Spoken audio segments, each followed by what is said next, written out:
heck we're going to do for episode 100, AC. I know! My brilliant plan didn't work out.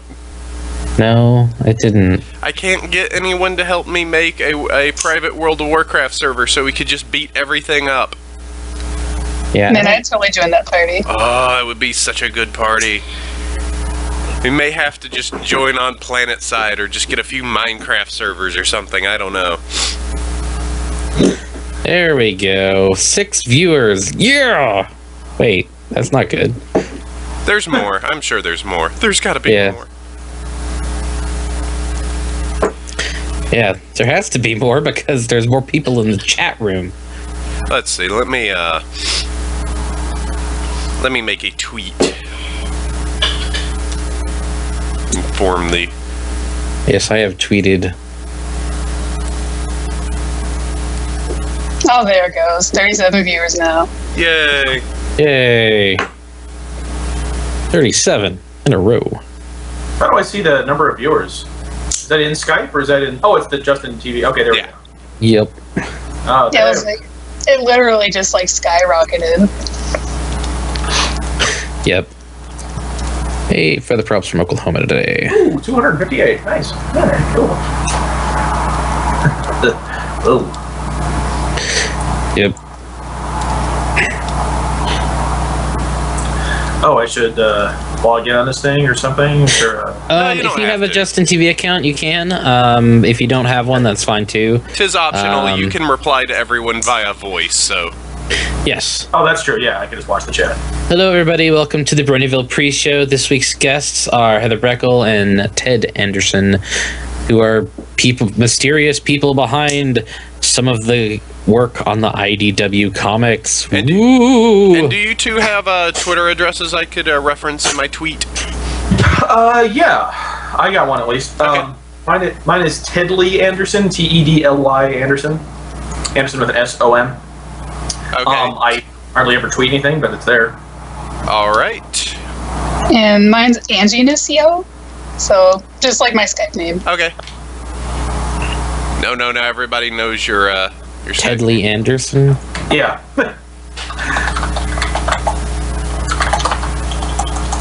Actually, I should tweet to myself. I should,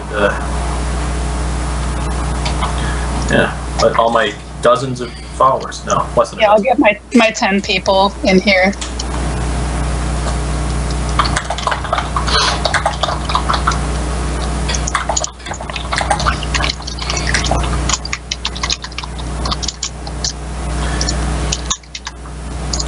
There we go. That'll bring in like 5 more people. Woohoo! Throw yourself on Facebook too.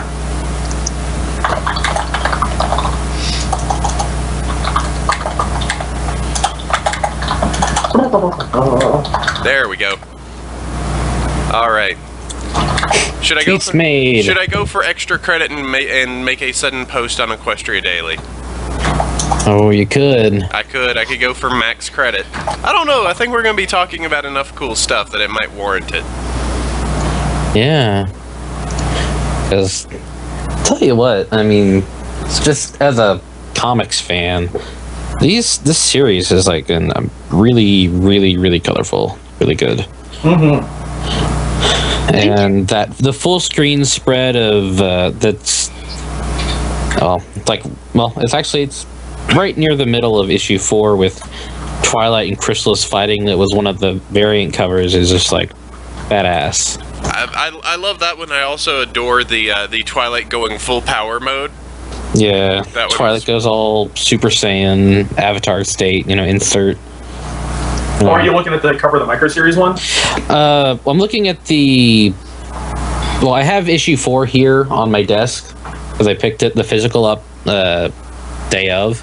Oh yeah. And I've also picked up the other ones, and I have the Twilight micro series cover with the box of fan fiction on it. Oh yeah, that's what I was thinking of. Yeah, that's a really good one.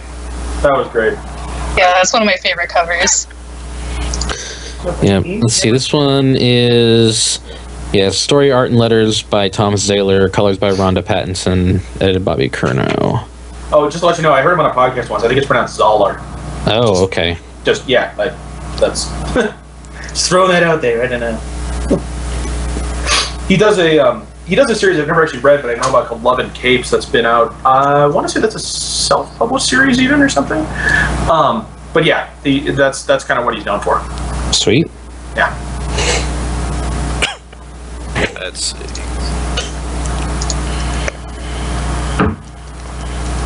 Yeah. Well, because I really want to see this succeed, Timo, I've been one of those people that buys both digital and physical, and I'll probably pick up the trade paperback so I can pass it around to people who are like, "Oh, pony comic," I'm like, read this.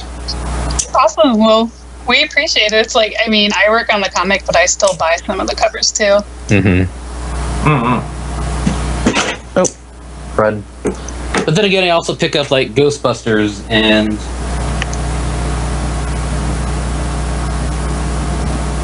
Hello? in the occasional Marvel comic.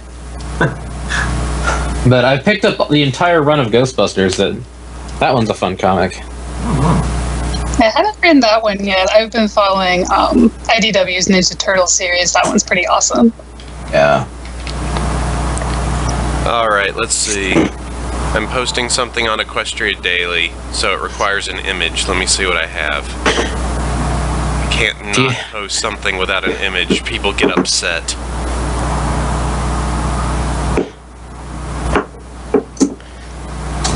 Is there a picture of you maybe burning down a computer or something? Oh god, it's all on fire. It's cat photos. That usually works. Yes. Let's see. I have Pinky. I have a good picture of Pinky with her umbrella hat. That's good. It's also, well, actually, I also remember that is an enormous image. Well, it'll shrink it down. I hope it converts it. Oh, you're gonna break the margins on. It's one of those like 10 megabyte everything forever. It's like one of those 10 megabyte images. It'll be okay. Everyone has high-speed internet now. Good. Yeah, that's true. All right. Good. Add selected. Yeah, and I do think we'll probably open the lines after we go through if people have questions, just because people really like that. Because we didn't get a lot of emails this week, so yeah.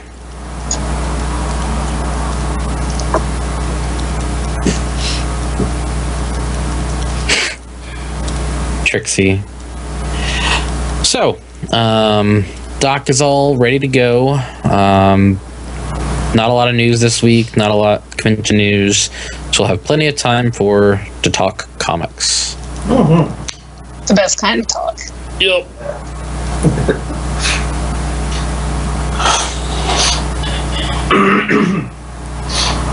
Throat clearing podcast. I mean, it's 4 straight hours of people clearing their throat.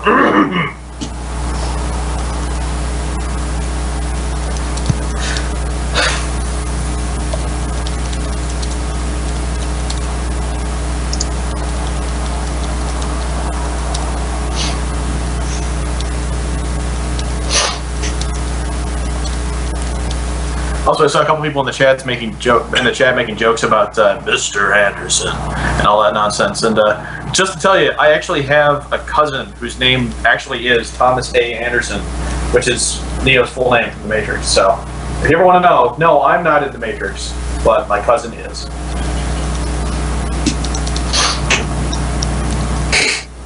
So I throw that out there. Let's see.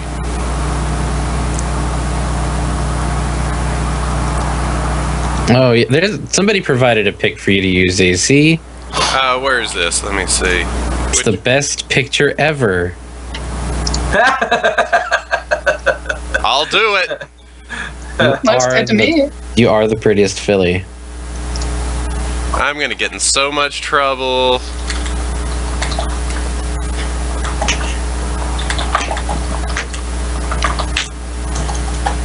Hey, I'm gonna be seen as so unprofessional if I post that. AC, look. What's the point of having power if you can't abuse it sometimes? You know what? I'll put it as a sub-image, okay? Okay. I'll put it after a cut. That way people can't go, oh. Oh no, there's ponies that don't normally wear clothes, cross-dressing. That's weird. This is giving me sensations I don't like. These are unfamiliar and foreign to me. Ew! Oh, there's an even less one, the Bronyville drunk cast that Tetra did for us a while back. Very true. Wait, do we have to be drunk to be on this podcast? Because you're still giving me like 5 minutes. It helps. Yeah, I'm falling behind. I'm gonna have to drive across the street to grab stuff from the liquor store. Oh.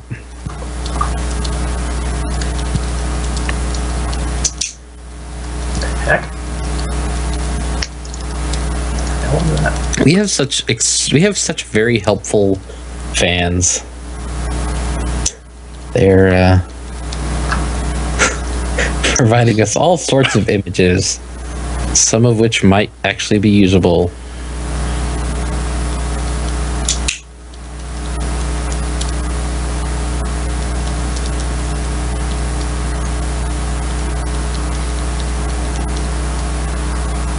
Why does Trixie have a chin piercing?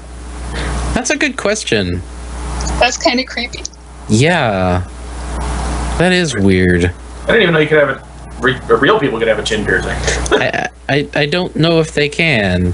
I guess you could kind of do it like through the, like where the bottle is on a turkey. Yeah, through like the skin on the neck. Yes. But that's really weird. Yeah. Is she supposed to be some sort of League of Legends character? It kind of looks like. What is that? It kind of looks like a Diablo 3 character or Kratos maybe. Maybe. I don't know.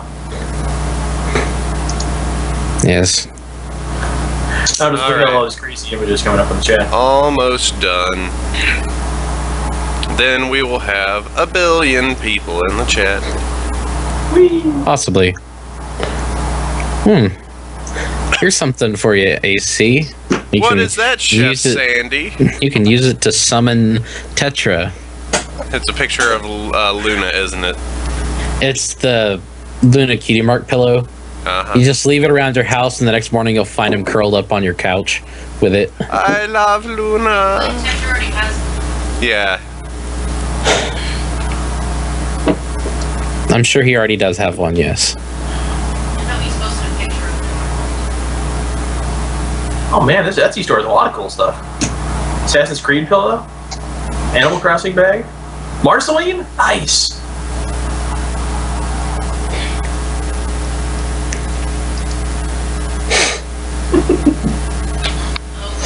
Yes. That's pretty cool. Custom pillow commissions, Marceline, Doctor Who's. Batman Beyond, nice. That's a good series. Young Justice sticker set. Rest in peace. Oh yeah, that's right. Companion cute pillow. Oh, the Pac-Man earrings are cute. Lord Death pillow. Alright. I just abused my privilege again. You should check that. Okay, so, AC, let's get this party started. We're only Yay. half an hour starting late. I know. Max Pro. RC Pro Max Amp.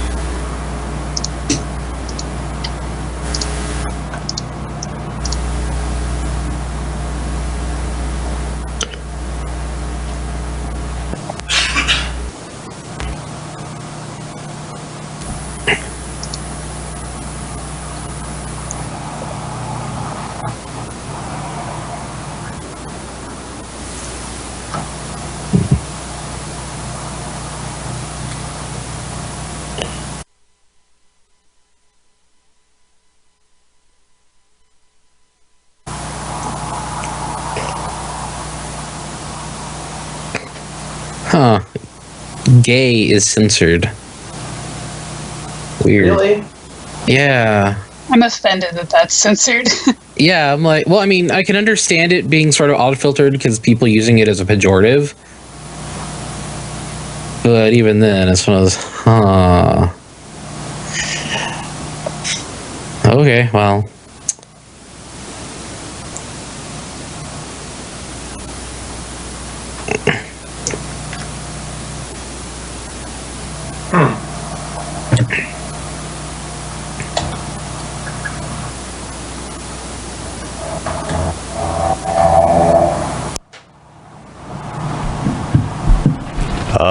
Oh, wow, yeah.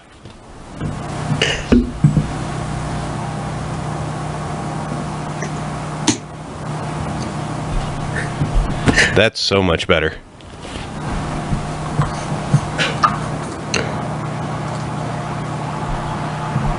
Yes. Okay. All right, hold on. Just got to get my levels again.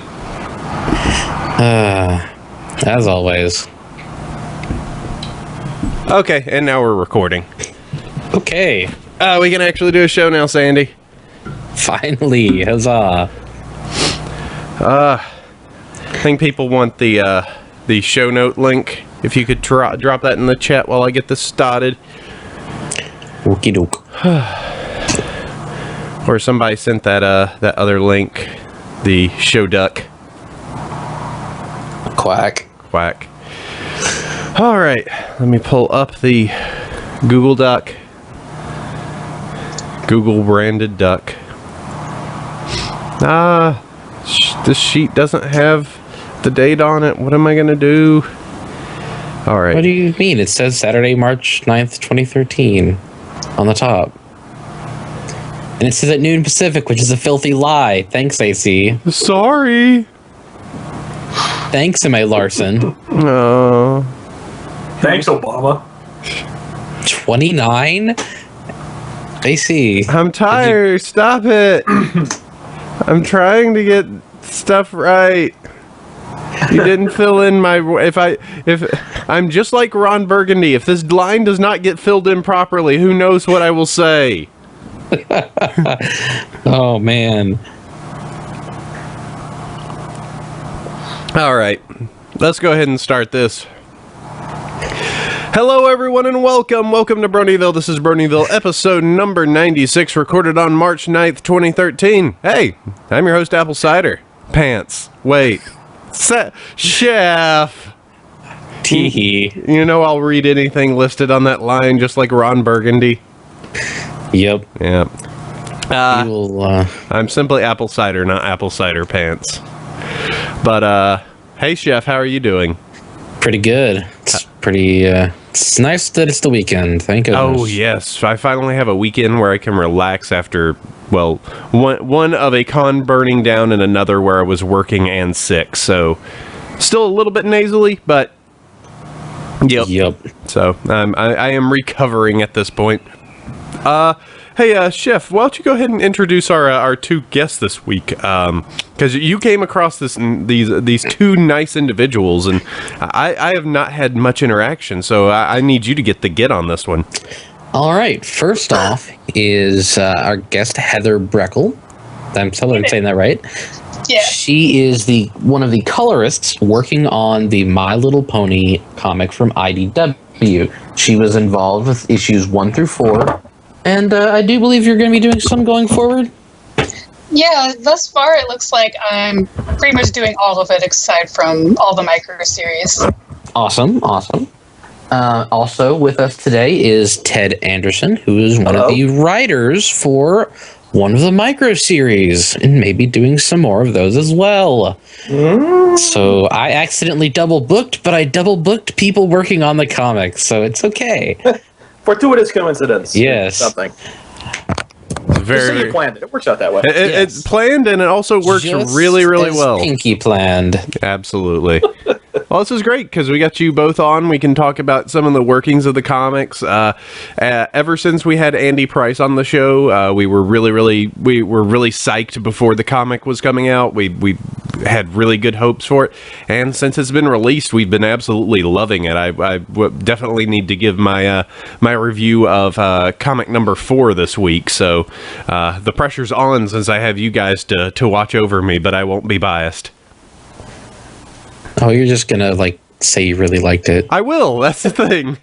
Regardless. Okay, we can't hurt you through the internet, so it's all right. I did like it. I went out, and just before the show recorded, I had to drive out to my local comic shop and get a copy because I realized, oh crap, I haven't read it yet. Drove out, got it, read it, came back. It's good. It is good. It was worth it. It was worth that drive. Yeah. I've been adoring it on Comixology because the frame by frame guide on that is just great, because you're like, I never, I always don't know what's coming next, so I just keep going. It's great. We need to make them a sponsor, by the way, Sandy. The amount of times I bring up that Comixology doc. Okay, I'll see what I can do. All right, well, let's go ahead and push this forward. Heather and Ted, very happy to have you on the show this week. There is two very important things we have to get done. I have to stress the importance of these two things.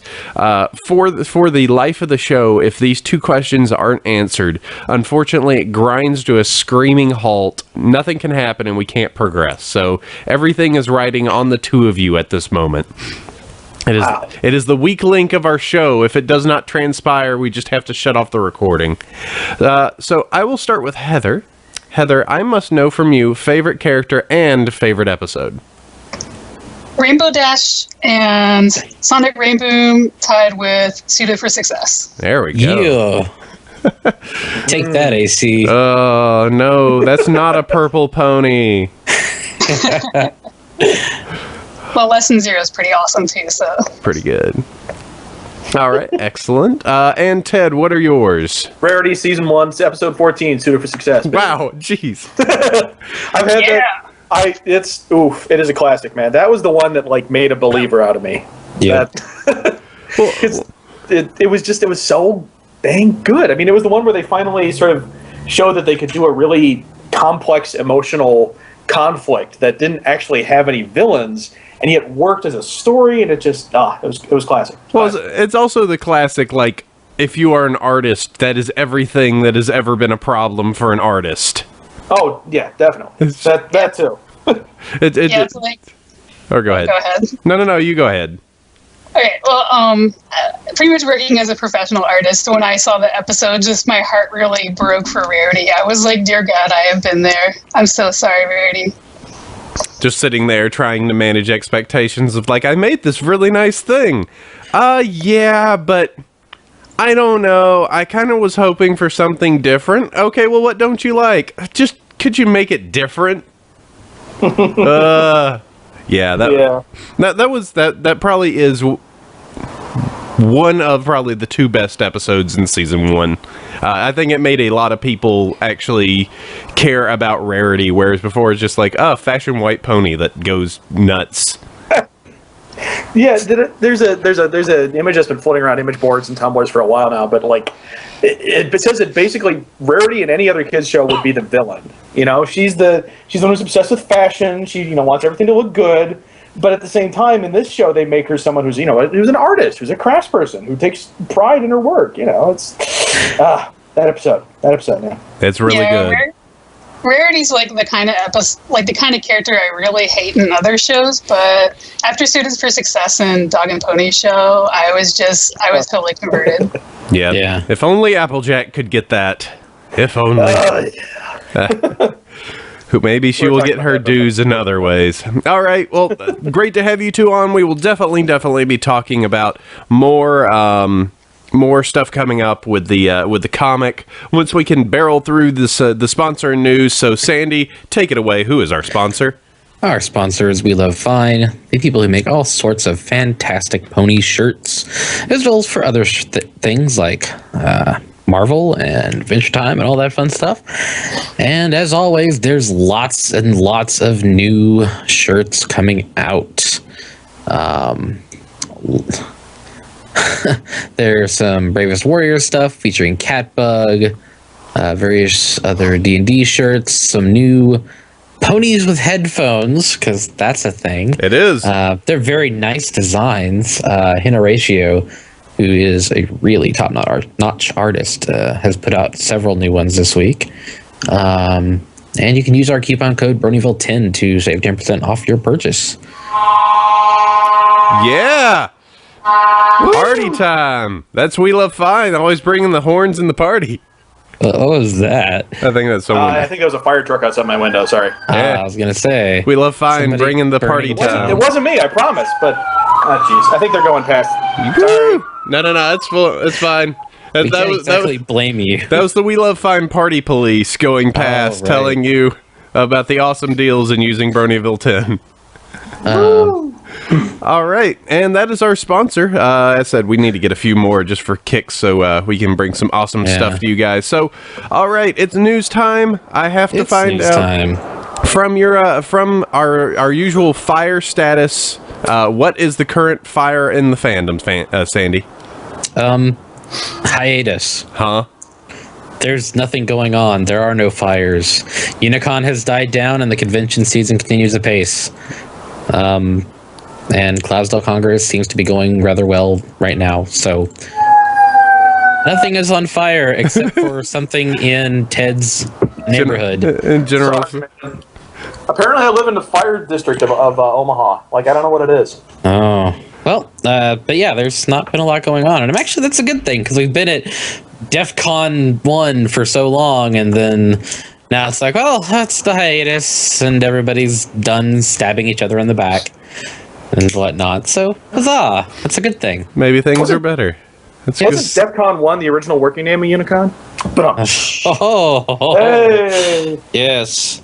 Well, and as speaking of Unicon and disasters, segues, we are going to talk about Las Pegasus. It is now done and over with. They have the website lospegasus.com. It's in the show notes. You should take a look at it. AC again was really keen and made up the hashtag. Yeah. And there's a timeline of what happened and a money refunded counter and all this other good information. And they raised over $19,000, with $18,000 being passed on to the charities once the funds are paid out. Oh, wow. This timeline is nuts. Yes, look at all the things that exploded. It's really quite amusing just how clustered some of it is. Yeah, there's the Save This Con, the news breaks, Fire sale, fight for the right. All right, everyone panic. Oh, I am so, you know what, looking back, I am so happy that I actually went to that and got to experience and work on getting everything fixed there. At let's see, at 2:30, almost 3 o'clock, there goes the neighborhood.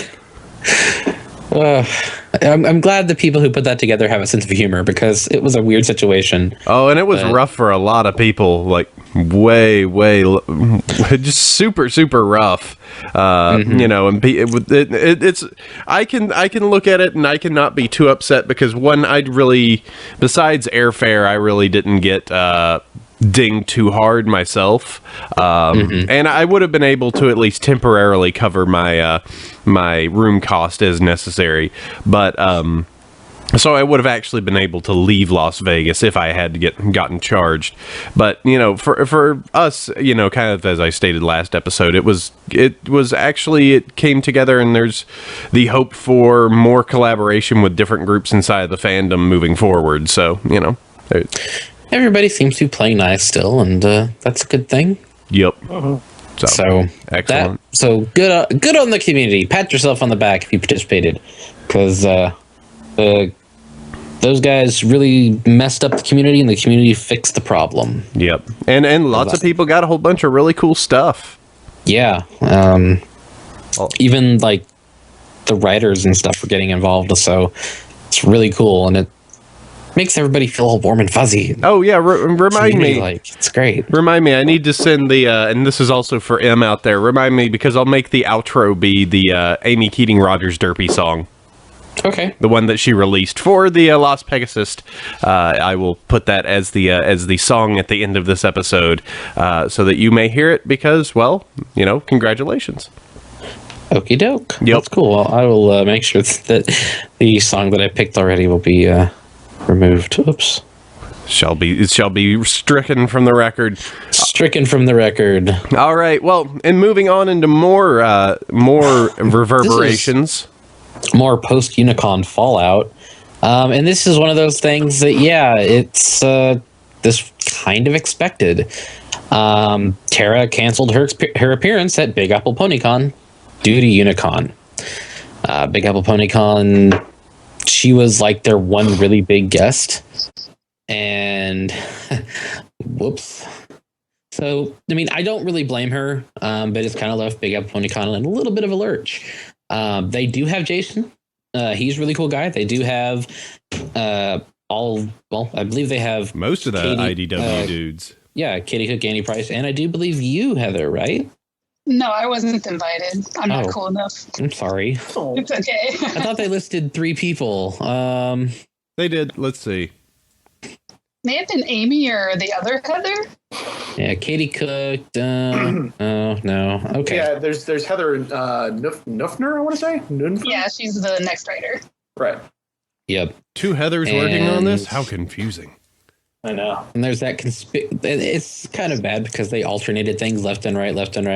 And then there's that missing spot, so there's repetition in between Brony Time and Celestia Radio. Oh, it was Stephanie Buscema. Yes. But Tara is going to do a Skype panel at Big Apple PonyCon, so not all hope is lost. And she was making jokes that she was going to do the panel nude, but that doesn't really matter because all you see is a headshot. Oh, Tara. So there's that, but Tara's not the only VA that's kind of stepping back. I believe also Tabitha did not have a very good time. Well, so we will see if she goes to any further conventions this year. Well, Tabitha doesn't enjoy she does have a problem with traveling to begin with. And also the fact that cons aren't really her kind of thing. No. So we will see how it is, and hopefully Big Apple PonyCon will be okay. Yeah, I mean, because they do seem to be nice folks. Yeah, and they've got plenty of the Celestia Radio guys are going to be there. Brony's for good. Rena Chan's going to be there. So they definitely are. They're doing more what I hope the fandom does more of, which is doing fandom.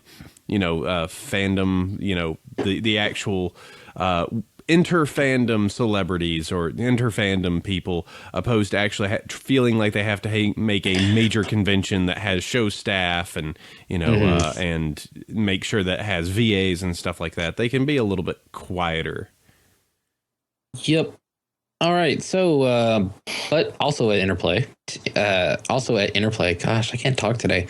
Also at Big Bad PonyCon, Interplay is offering a new promo card from the Series 2 set. It is Pinkie Pie.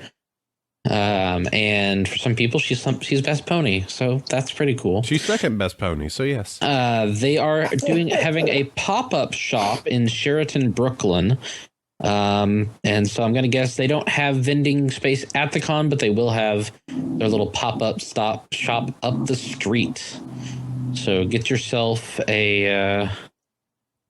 that's going to be a Pinkie card. That's going to be a little bit confusing for people that are just walking by. Get your Pinkie cards here.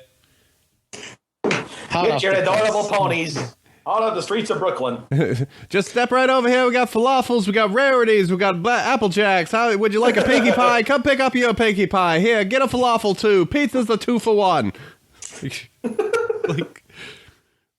I don't quite know where that accent was going, but it was a good. I like. I don't know. I don't know where it was either. I was trying.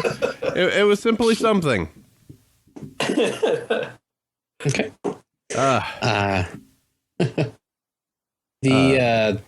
Moving forward. Yes.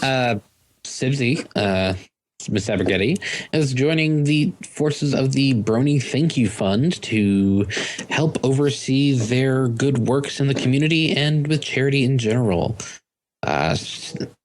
She's board of directors and taking the place of Lee Takar, who's unable to continue as director for business reasons, but will continue to serve as a newly created advisory board member. The existing board of directors, Fee, Pixel Kitties, Daniel Nottingham, and Coder Brony, are thrilled to welcome Sibsy to the fund and look forward to the insights she can bring to the fund's projects. So, that's really cool. In addition, the recent fundraising for Las Pegasus since the relief auction has pushed the fund over the 25% point in their $50,000 Cal Art Scholarship Drive. With luck, the Derpy Hooves Animation Scholarship will be funded within this calendar year. So that's pretty cool. Yeah, just to remind some of you, because I think we haven't talked about that for a while, the CalArts Scholarship, they're actually trying to set up a scholarship for Bronies to go to CalArts. So that's a pretty crazy little thing they're trying to push inside of there so that somebody can actually go to a pretty well-recognized art school. That's pretty neat, and they're also the crew that helped you with Los Pegasus, so they're pretty reputable. Coda Brony's cool. Also, some Brony Jr. from the chat adds that the My Little Pony Japanese dub will be premiering on April 2nd, so that'll be fun. Ooh. So we have an American show that's getting dubbed in Japanese. They'll get American fan subs once again. Yes. Oh man, I can't wait to hear it in the original Japanese. Man, this dub has been really rough. I can't wait for the original. I can't wait. It's all the anime fans freaking out. No, I can't wait until we can actually redub the Japanese dub. So that's gonna be and I have somebody linked in the chat a Tumblr post about My Little Pony in Lake Town by Amanako. Basically, it's somebody showing the public release of some of the pony stuff and the toys and the show and whatnot. And apparently Pinkie Pie, of the kids that showed up, was the most popular pony. Really good pony. And Princess Celestia was the least favorite, with Twilight Sparkle the second least. Boo! Oh, Boo! so tragic. Forget Harsh. you 34 kids in total. Why they drinking Gatorade? So I'll add that into the notes so people can take a look at that. In Japan, it'll be really interesting to see how they react. I'm looking forward to some of the interesting stuff that'll pop up. That's. I mean, it looks like this is literally just a standee that got placed into a mall, but. And I'm kind of curious, like, how much actual media has there been seen in Japan of this at all? I mean, yeah, there's people who are watching the fan sub stuff on not 4chan, one of the others. Well, there was 2chan and Nico Nico. Yeah, but like, how much did the kids who were voting on this know about? Like, did they just see the pictures on the standee and are like, oh, this one's pink. I like pink. Pink's a good color. I'll vote for her. You know? Like, Yeah, probably. I bet that's about as far as it goes. Yeah, like I watched some footage from that event, and it like kind of showed like the first half of the first episode, but it had like a narrator the whole time, so you didn't really get to see what the ponies were all about. Mm-hmm. And by the way, I wish to bring this up. Rainbow Dash was tied with Applejack with 3. Yeah. How does that make you feel, Sandy? Huh? Jerks. These Japanese people are jerks. Hey, did they already come like in seconds? they like the party girl and they like the Moe cute one. They need to have Paku Romi do Rainbow Dash's voice, but they aren't, so I'm super sad about that. Well, what's really funny is that the VA set that they have are basically voicing the same type of characters, well, roughly the same, from, I forget what random Moe anime it was, but it's like they just took the entire VA cast and it's like, all right, you play these roles and these cute anime girls, all right, you're going to play these cute anime horses. Get to it. And they did. Yeah, I'm not looking forward to all the little Fluttershy body pillows and stuff that are going to come out. Oh, you mean think they don't have those already? Yes. I'm sorry, but I've already seen there's There's an infamous Trixie pillow. That is all we will say. We've seen some stuff, let me say. All right, so moving on from NLP in Japan before we go really weird places. We're going to talk about the IDW comic is getting its trade paperback. What a surprise. Ooh. As it happens with pretty much every comic that has a arc or two, they do a trade paperback. In most cases, they're like $20 to $30. And except this time, it looks like the first 4 issues are going to go for a whole $10. Amazon has it for pre-order. Well, it's normally list price $17.99 and it's $10 on Prime. And I think I will just use my Prime and add that to my cart and buy it. So I'm going to do that now. As we're talking now. At this point, commerce is happening. Commerce is happening, and I have placed my order. Aha! And it will show up when it does. And what's funny is I'll forget about it in the interim. So when it shows up, I'll be like, sweet. Something I purchased with money.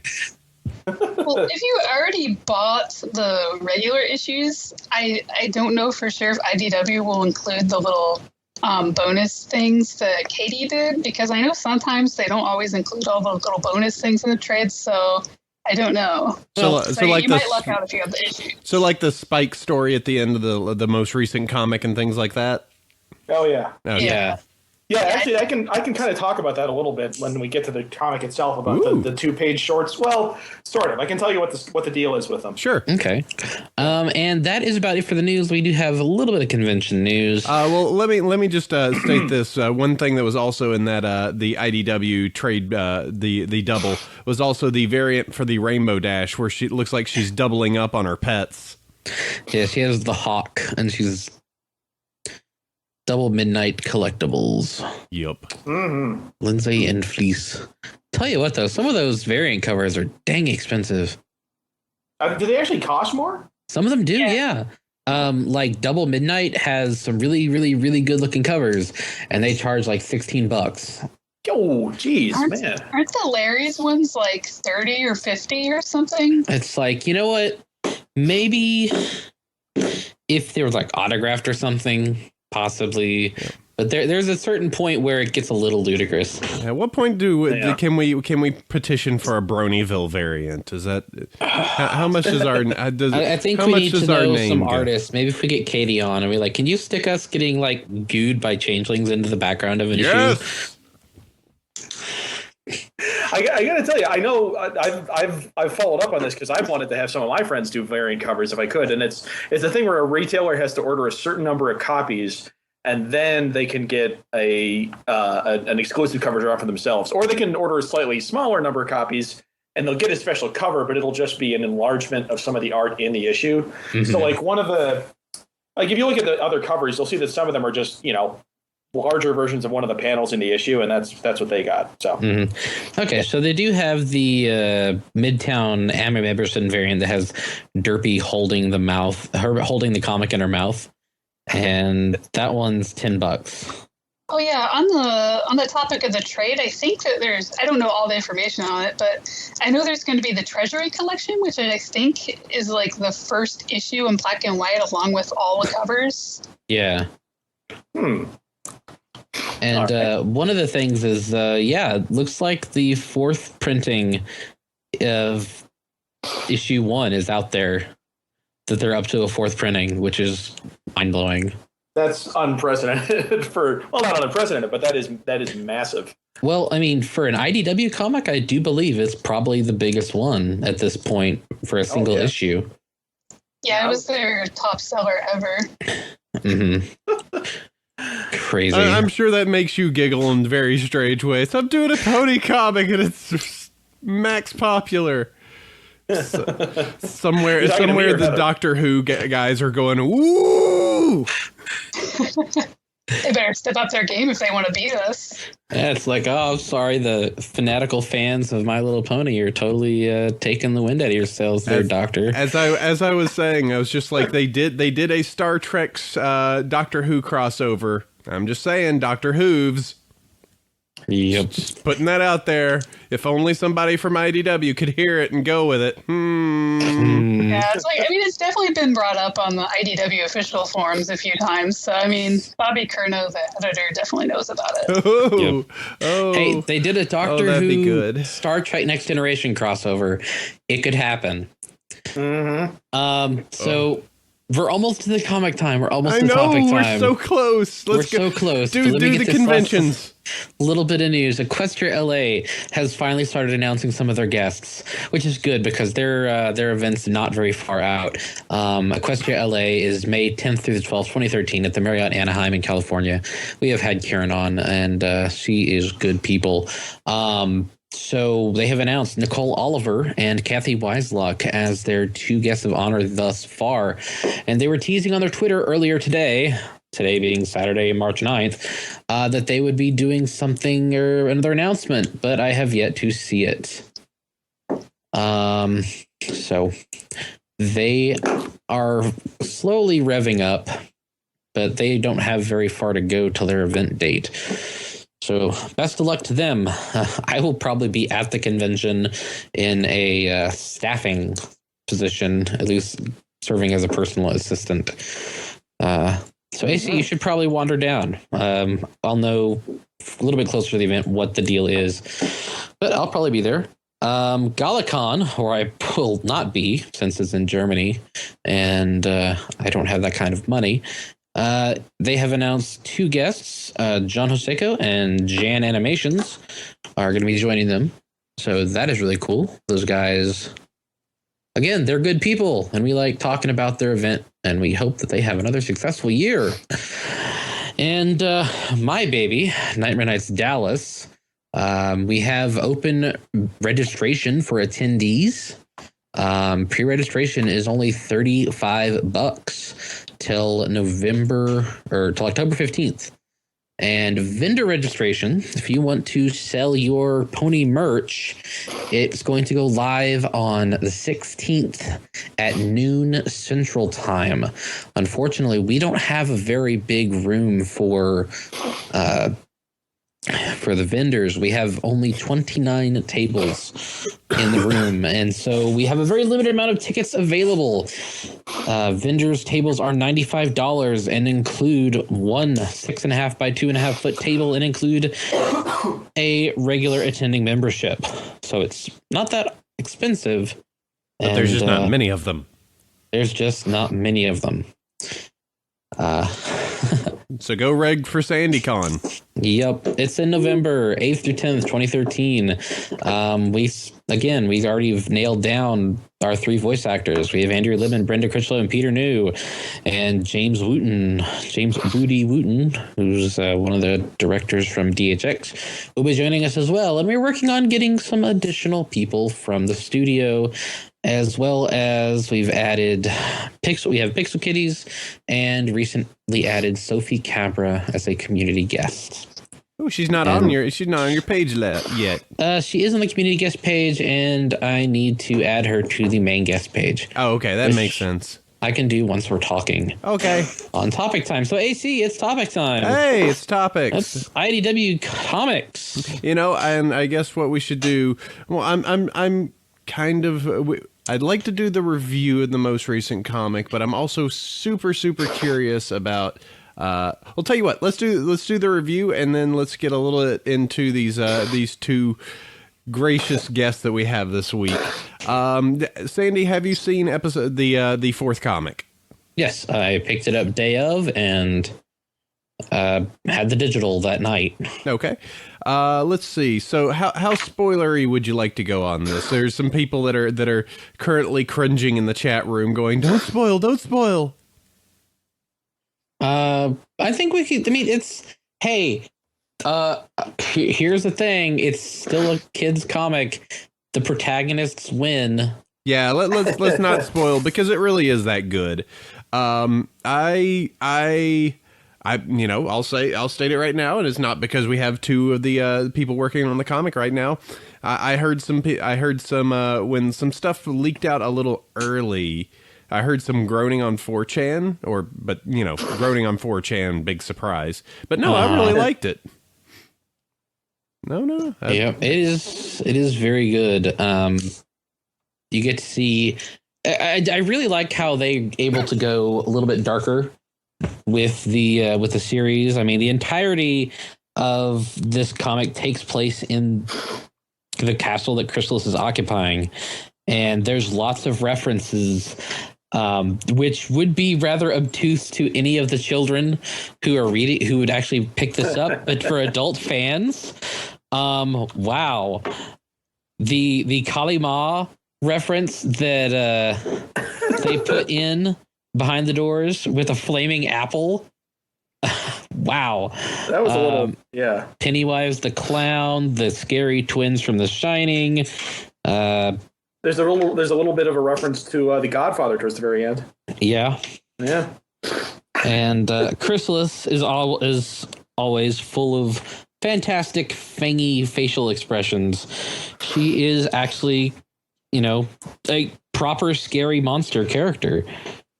It's interesting with her how she goes from dealing with the CMCs and she's just kind of like this stylized look, and then she just gets upset and she just becomes a face full of wrinkles. Yes. just like, oh. Yeah, Plus, like where she's threatening to eat the CMC and like pushes her face against the glass, as it were, or the like ooze bag or whatever that is. I am going to eat you, children, and I have horrible fangs with which to do so. Yeah, I say, Yes. you know, it was definitely. I still the third comic was probably my favorite of the four that have been released, but the fourth I think wrapped it up pretty well. You know, it was a pretty neat showdown, and the way that they dealt with Chrysalis, I thought, was ultimately left some doors open, but it was still hilarious the way that they were able to deal with her. So that was very, very cool. So yeah, and it sounds like moving forward, the next series that we're going to get is a little bit of past history, or a little bit of a history lesson with Luna and Celestia, and I've heard something about Nightmare. So that's all. Yes, the next arc is going to answer some questions that are that the community has had for quite a while as to the actual nature of Nightmare Moon. Ooh. I know. So that'll be really cool. So to move a little bit and a little bit more closer into this, Heather and Ted, you both sound like you are very, very, very familiar with the source material here, and I just have to wonder a little bit how much of that was your own self-interest, or how much of that was like, hey, we've got this new project, I should probably go check out what's going on with it. Sorry, go ahead, Heather. Oh, sorry. Well, pretty much when I got the job, when I saw Equestria Daily announce that IDW had announced they were going to do the Pony comic, I had already been working with Bobby Curnow on Godzilla Half-Century War and the Ninja Turtles micro series, and I was already a big Pony fan, so when I saw that, I like instantly emailed Bobby, and I was like, "Oh my god, if there's an opening, please, dear God, let me work on this." So that's how I got into that. So you were already in it. What about you, Ted? How about your ascension, or however you want to say this? Ascension. I was a Pony fan for much longer than I have been in contact with Bobby. I mean, I kind of looked it up. I have sort of a weird way to date this, but I've been a fan for a little over 2 years now. Like, I know for a fact that I first watched it back in February 2011, and so I just have been a big fan. When I realized that they were going to be doing a comic series, because I figure when the Adventure Time comic actually started coming out, and that started selling like hotcakes, I figure, well, of course, Hasbro's going to try and do the same thing with Pony.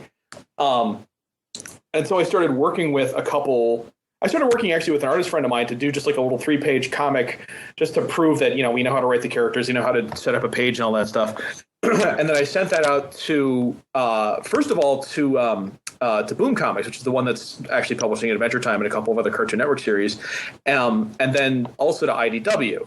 I figured those are the two most likely contenders to get the license, because IDW already had all the other Hasbro properties. They got G.I. Joe and Transformers and everything. Mm-hmm. And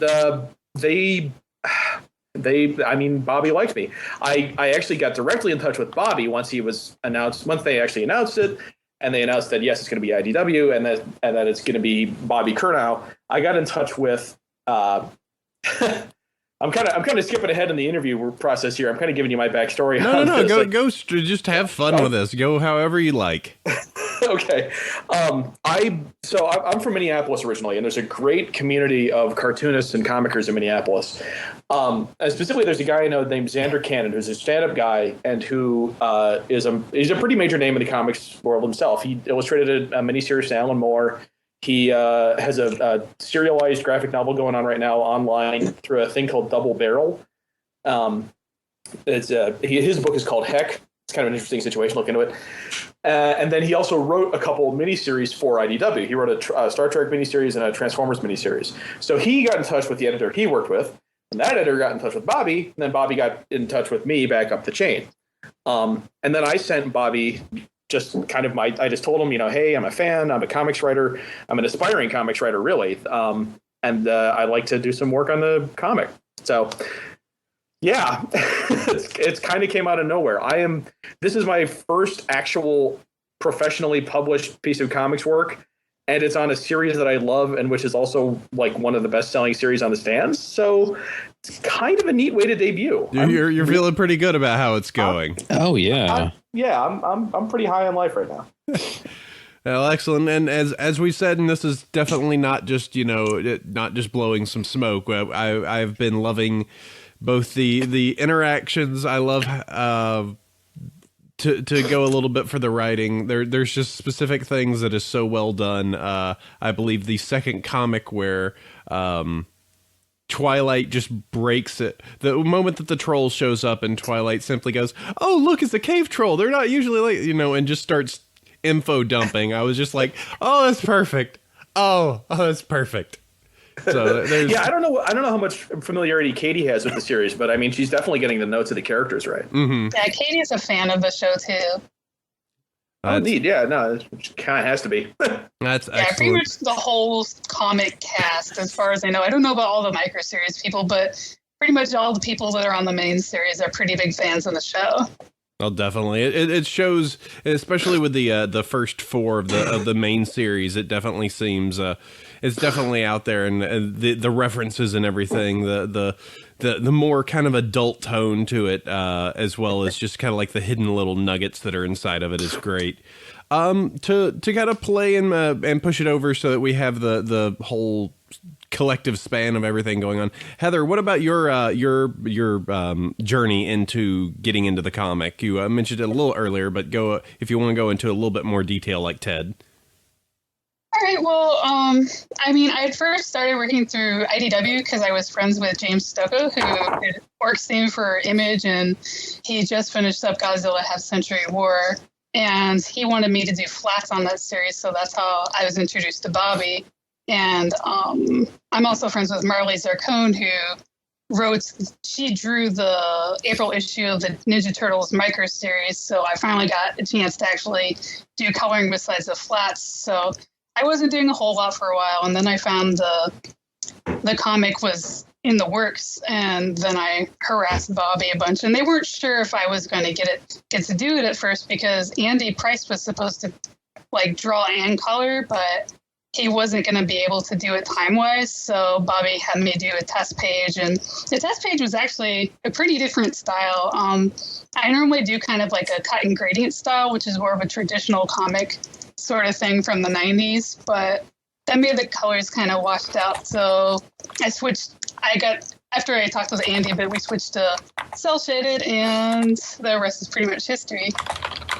That's cool. And I'm actually navigating over to your DeviantArt now, anginess.deviantart.com to take a little bit. No, that line play avatar, I really like that. Thanks. That's some very, very cool stuff there.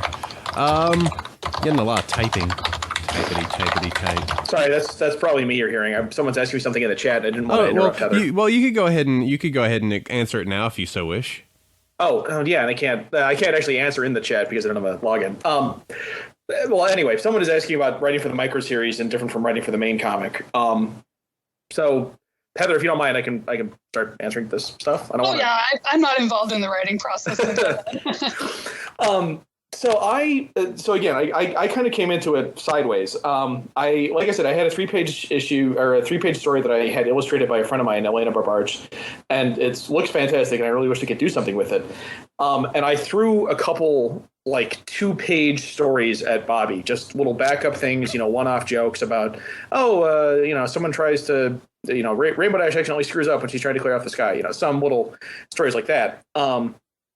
Unfortunately, as it turns out, they're not really doing those anymore. You'll notice that in some of the early issues of the main series, there are those little 2-page backups, but not in every issue. And as it turns out, the reason for that is just because Hasbro already has to go over everything with a fine-tooth comb, and having them go through those stories as well just kind of slows down the process even more. So none of the ones I submitted to Bobby are getting used. But on the basis of those, I was asked to pitch individual issues, just one-issue stories for the main 6. Now, this is before the micro series had been announced. Bobby just said we're looking for done-in-one stories about different characters, and so I said, all right, I can do that. So I threw off I came up with a Fluttershy, an Applejack, and a Pinkie Pie pitch. And I got to say, of those three, I was really proud of the Fluttershy and the Applejack pitch, and I really wanted to have those go through. And the Pinkie Pie, I just kind of came up, was like, I'll throw in a third one. I might as well come up with one. And that was the one Bobby liked the most. So I was like, oh, all right. And yeah, so he picked that pitch. I expanded it out to a full page to explain, here's the major story beats, here's what happens in this, here's what happens with that. He passed that along to Hasbro. Hasbro liked it, and it got picked. And so the actual script is done by Bobby's standards. Now it's in Hasbro's hands, and they're making sure that, like, oh, this doesn't contradict that, or that this isn't too much of a reference. I didn't, I'm writing to the level of the kids who are likely to be watching the show. I'm not putting any disturbing references in there or anything. Mm-hmm. Yeah. So I'm not too worried about that. But they might have other concerns that need to be addressed. I don't know. So yeah, that's actually something that's kind of I've wondered about. This is, it seems like we always hear that, with the okay, I'm having to get all these acronyms right. The DHX team, they have kind of their Bible and their background of, like, the story of everything on it. And at least for the first 3 issues of the main comic, it's been a pretty. I'm surprised at how dark it seems that Hasbro allows it to actually, like, be, at least for these 4 starter issues that are out there. I was kind of curious the amount of creative license they've actually given the team to kind of go with the stories. I can't really speak to that too much. I mean, I was just kind of. I haven't really gotten to see anything. I haven't been told, do something more dark or more this or more that. Heather, have you been able to? Have you been in on that? Bleh. Heather, have you been in on any of that part yourself? Well, I mean, there's definitely a line that we can cross, like Timo Warner asked earlier. There actually was on the page that has Pennywise the Clown on it. It was originally, I colored him too scary. He had the whites of his eyes were yellow and his teeth were yellow, and that was deemed too scary. So I just changed it to white. Hygiene is terrifying. Yeah, well, I was actually really, really expecting something in issue 3 to get changed, because the whole scene where Chrysalis is draining the little kitty people, I was just holding my breath. I was like, oh, I really like this scene. Please don't. Oh yeah, I've actually got that one up on my screen right now. I'm posting it in the chat because I was looking over that, and it's just like, oh, the blacks in that and everything is just gorgeous. Yeah, that was the page that I was expecting to be changed, but Hasbro was cool with it, like. Because, I mean, I even had, like, the really scary sky, and I was like, there's no way they're going to let me do this. But they were... Blood red. Yeah, they were cool with it. I mean, they didn't have any comments for me. So, while there's definitely a line, like, I mean, I'm pretty sure we're not going to be going into, like, like, berserk territory or anything, but... Well, I'm glad. Yeah.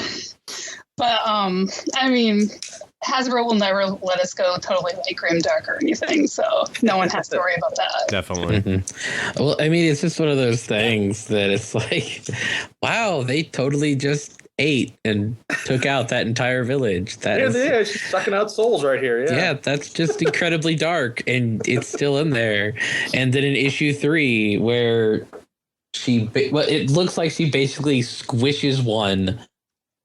And there's this black splotch. It's like squash or whatever. Yeah. It's like, and she does it in front of the CMC, and I'm like, oh my, they're going to be so traumatized. It's like, I mean, the hard thing with, like, scenes like that is, well, my background, I do a lot of really dark stuff. Like, I do a lot of stories with blood and death and gore all over the place. And so when I get stuff like that, I'm like, okay, I have to remember who the audience is. I can't make this spider red. I can't put red anywhere on this page. Yeah, it was a black splat. Yeah, so I made sure to show restraint on that particular panel. I have to say, though, Heather, I've been looking over this issue 4 right now, and there's a surprising amount for a colorist to do with this. I mean that in a good way. I mean, like, because one of the things that working with this licensed property means is that you already have all the colors picked out for you. You mean, you know what Rainbow Dash is going to look like, and you know what color Fluttershy's mane is and stuff. But just the things you can do with the lighting in here are really impressive. I'm looking at like some of these close-ups of Chrysalis looking all crazy and maned, and like there's, you got this subtle glow from her horn, and you have these very interesting lighting effects going on. You can do a lot with this that I don't think they can do in the TV show, just because animating it like they do, they don't have the ability to get that nuance in there. So there's the colorist's job is an important one, and it's one that's not often given a lot of respect, but it's crucial on this kind of book. Well, thank you. I definitely really like to be kind of a dramatic lighting person, so I mean, I really like that there was a lot of opportunities to do that. Oh yeah, and there's a big one. Sorry, go ahead. No, you go ahead. Oh well, there's just one big splash panel towards the end of issue 4 that's just got some crazy lighting effects here, and I love it. It's and that's all. That's all colorist. I mean, not to take anything away from Andy either, but there's some cool stuff in here. Thumbs up, man. There's some very, very, very great. I think we've all been surprised, as I kind of mentioned earlier, when we had Andy on. It was like, oh, okay, well, this sounds like that they're really giving this a fair treatment, because there was always the fear of like, they're gonna do a comic book, it's gonna be like, oh, and hi, Rarity decides that today she wants to make hats, but she doesn't have enough feathers, and those kind of comics where you're just sitting there, just like, hit me in the head, and Rainbow Dash goes and talks to all the birds and gets more feather. Like, oh man, this is gonna hurt. Hey, I read that. That sounds pretty good. Well, but Rainbow Dash would do it in her particular way, where she would bully all the birds to give them more feathers, and yeah. So I'm looking on Derpybory right now for the particular splat image, and people are having a ton of fun with the Pinkie Pie opening the door scene because it's just so exploitable, and some of the iterations they have, like ISR on Windows 8, a Dalek. Oh yeah. There's some good stuff in this, man. I'm happy with it. So let's see. Let's check down on this little list, because we've got a whole host of questions here. Sandy, do you want to jump in on any of these? Because it looks like we got a big collection here. Yes. Well, Heather asked if I was going to make some, so I was like, all right, here's some. It's like, where did you guys get? Did you go to school for this, or is this just something that you developed via, basically evolved fan artistry? This could be either one of you guys. Yeah, probably Heather. I mean, there's not any schools for comics writing just yet. I was an English major, but I didn't focus on creative writing or anything. This is just sort of more than a hobby, but okay. But yeah, I mean, Heather, did you? I'm curious. Did you go to school for this? Is this? Yeah.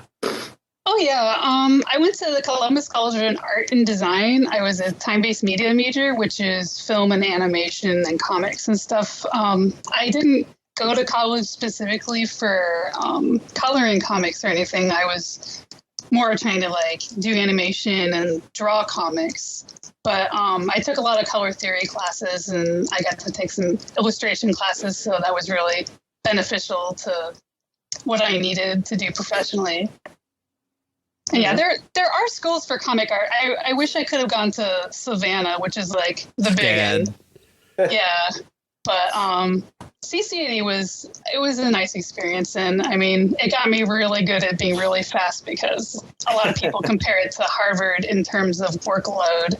So yeah, if you want to get good at deadlines and be speedy, go to art school. It'll kick your butt. Yeah, that was definitely one back when I grew up in Georgia, so that was one of the, like, if you are going to art anywhere, you are going down to SCAD, and I went, oh, okay, that looks good, looked at tuition and went, ha, ooh. Yeah. Maybe not. Actually, one of the other major comics colleges out there is the Minneapolis College of Art and Design, MCAD, and that's, my father teaches there, and I know a lot of people through that that school. So we have kind of a friendly rivalry with SCAD, I think. Definitely. So I think we did a little bit of the contract work that you've done before. I'm a little curious, what comics are you both reading right now? Let me go through my internal list right now. I will say since I've started picking up some stuff, I've actually ever since I've started reading the Pony comics, I've started reading more comics in general, just catching up on stuff. I'm trying to remember that the recent DC comic where Superman goes evil. I've been reading that one. Red Sun? Yeah, no, not Red Sun. It's a very recent one that they're coming out with. Someone will probably scream it in the chat. Another Is one. that the one that's the previously game? Sorry. Yeah, it's the one made by like the Mortal Kombat team. It's kind of crazy. Oh, Injustice. Injustice. Yeah, that's the one I'm reading. And also one that I'm absolutely in love with, and the moment that it comes out, I always have to get is Saga. That's such a gorgeous comic. Oh my God, it's so good.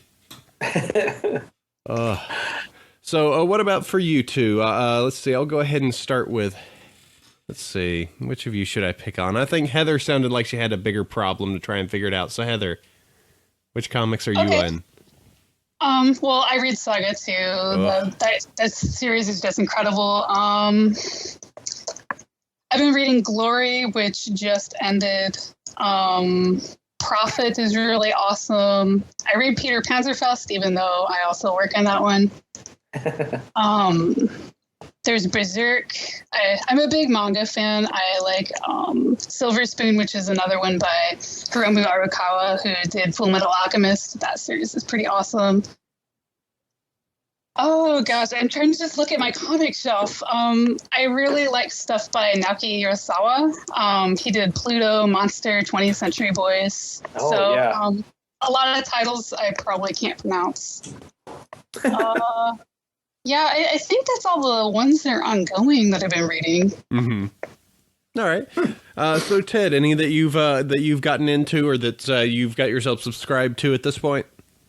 Actually, I am not. I don't read a lot of like single issue stuff coming out right now. I'm really into a lot of web comics. There's a lot of great online comics that are phenomenal in a lot of different ways. There's a couple that even kind of they're not. They kind of have some of the same audience as the ponies, or at least have a lot of things in common with it. There's this one Kiwi Blitz, for example, that's sort of all ages action mecha stuff. There's Monster Pulse, which is kind of like Pokemon, except the Pokemon are your internal organs. It's a weird premise, but it's a great comic. No, just read it. It's fantastic. Trust me. Liver, I choose you. I can put links to these in the show notes as well. Okay. But I mean, I don't follow as many just things coming out single issues, and probably that's just because I'm a broke person. I'm a children's librarian, working in a very small town, so I don't make a pile of money. I do like to pick up collected editions when I can, though. I am a big fan of manga as well. Heather mentioned Naoki Urasawa and his stuff. Oh, I love his stuff so much. It really is fantastic. Pick up 20th Century. Oh, his art. And Pluto is just it's one great living manga artist working on one of the greatest living manga artists series. It just blew me away. I don't know. I'm trying to think of other stuff kind of coming out right now, and this is kind of self-serving because I already mentioned him, but the guy I knew from Minneapolis is Andrew Cannon. His thing right now is it's digitally released. There is no print equivalent. It's this thing called Double Barrel, because his business partner is a guy named Kevin Cannon, and despite the same name, they actually have no relation. They just work together, and they're both serializing a graphic novel simultaneously over the course of a year in this online thing, and it's a really neat experiment in digital comics. And on top of that, I mean, it's also just good stories. So that stuff I like as well.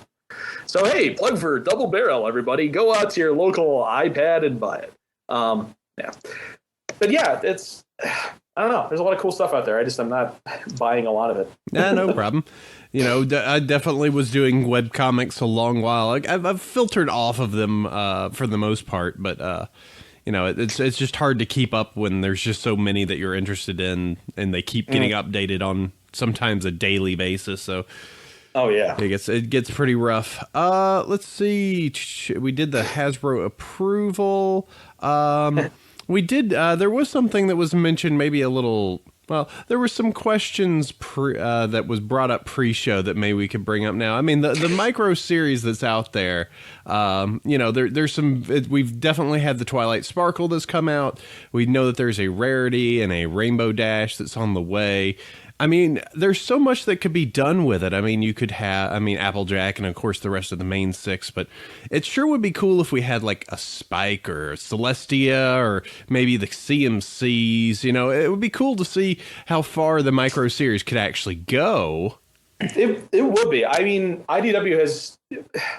Yeah, they know which side their bread is buttered on. If this thing is selling as well as it is, they're going to keep making issues for it.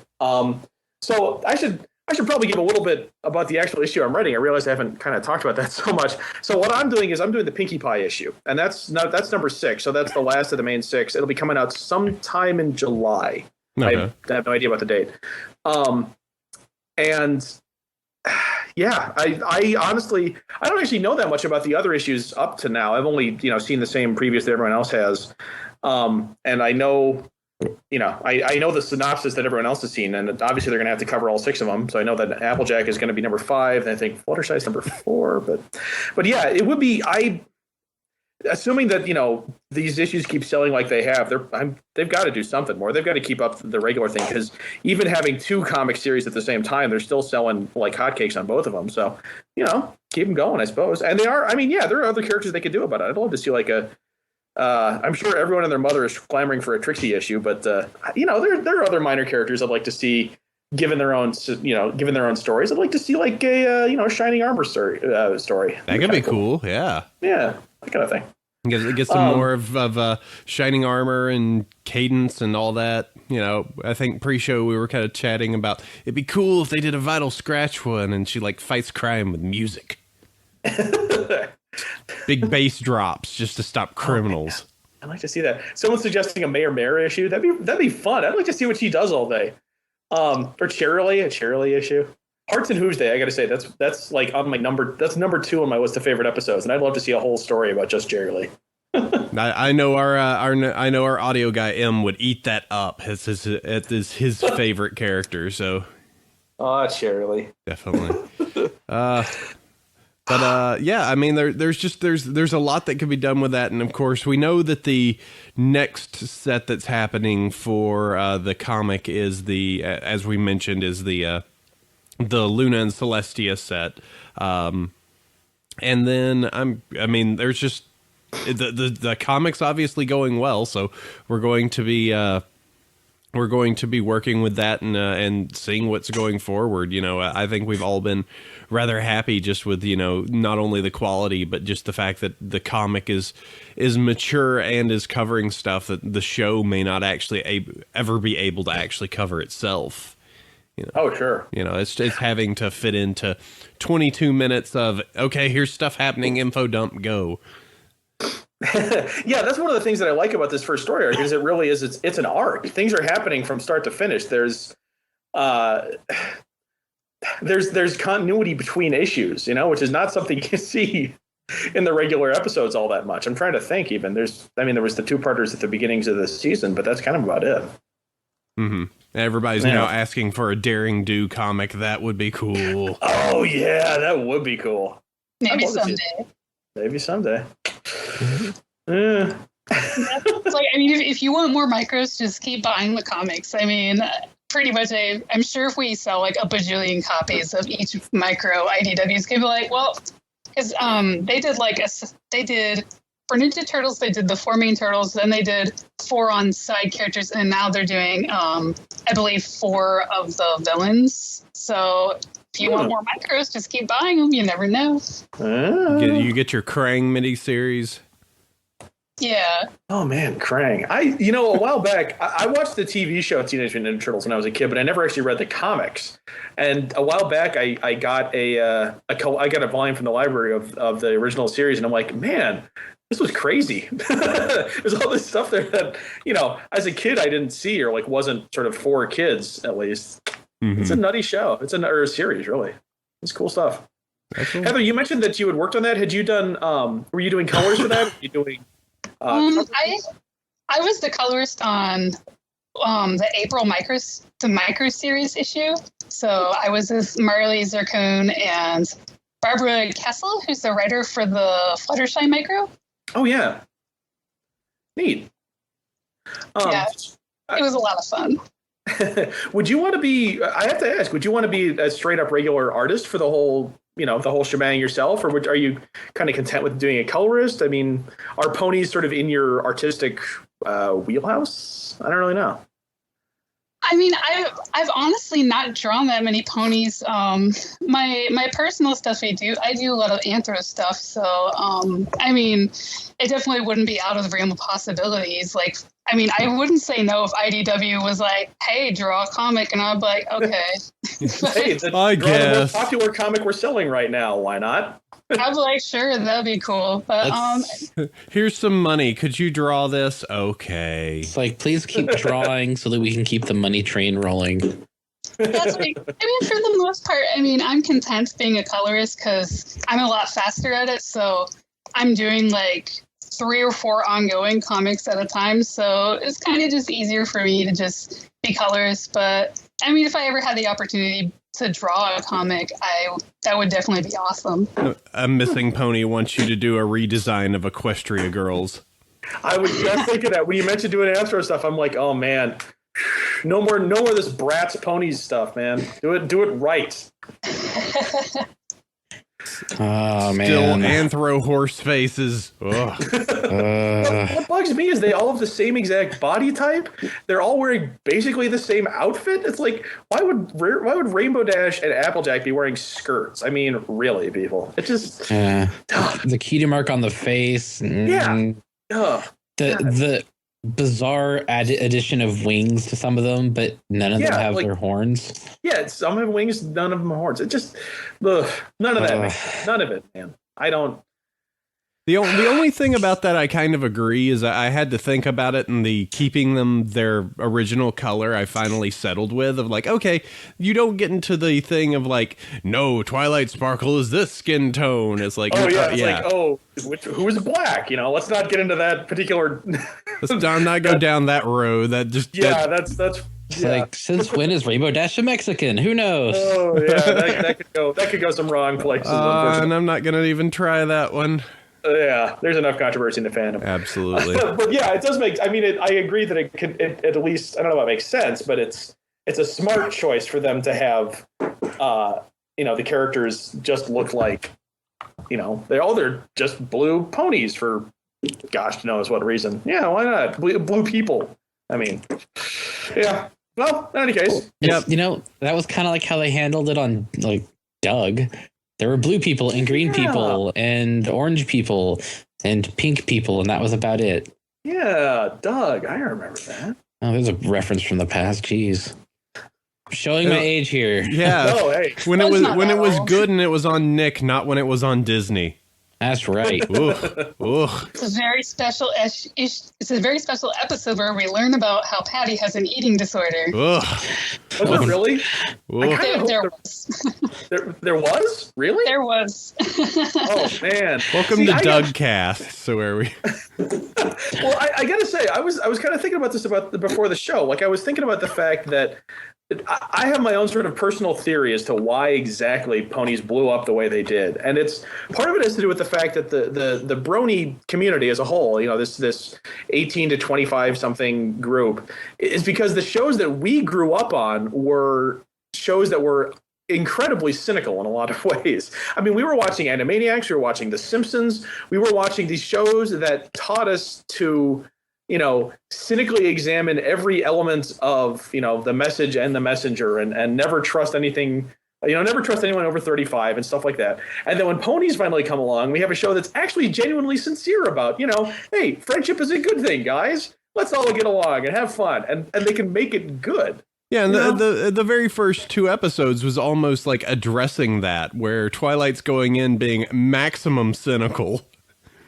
And then just throughout the entire thing, it's just like, maybe it's, I shouldn't just be so, I shouldn't be Raven all the time. I guess I'll have some friends. Gosh.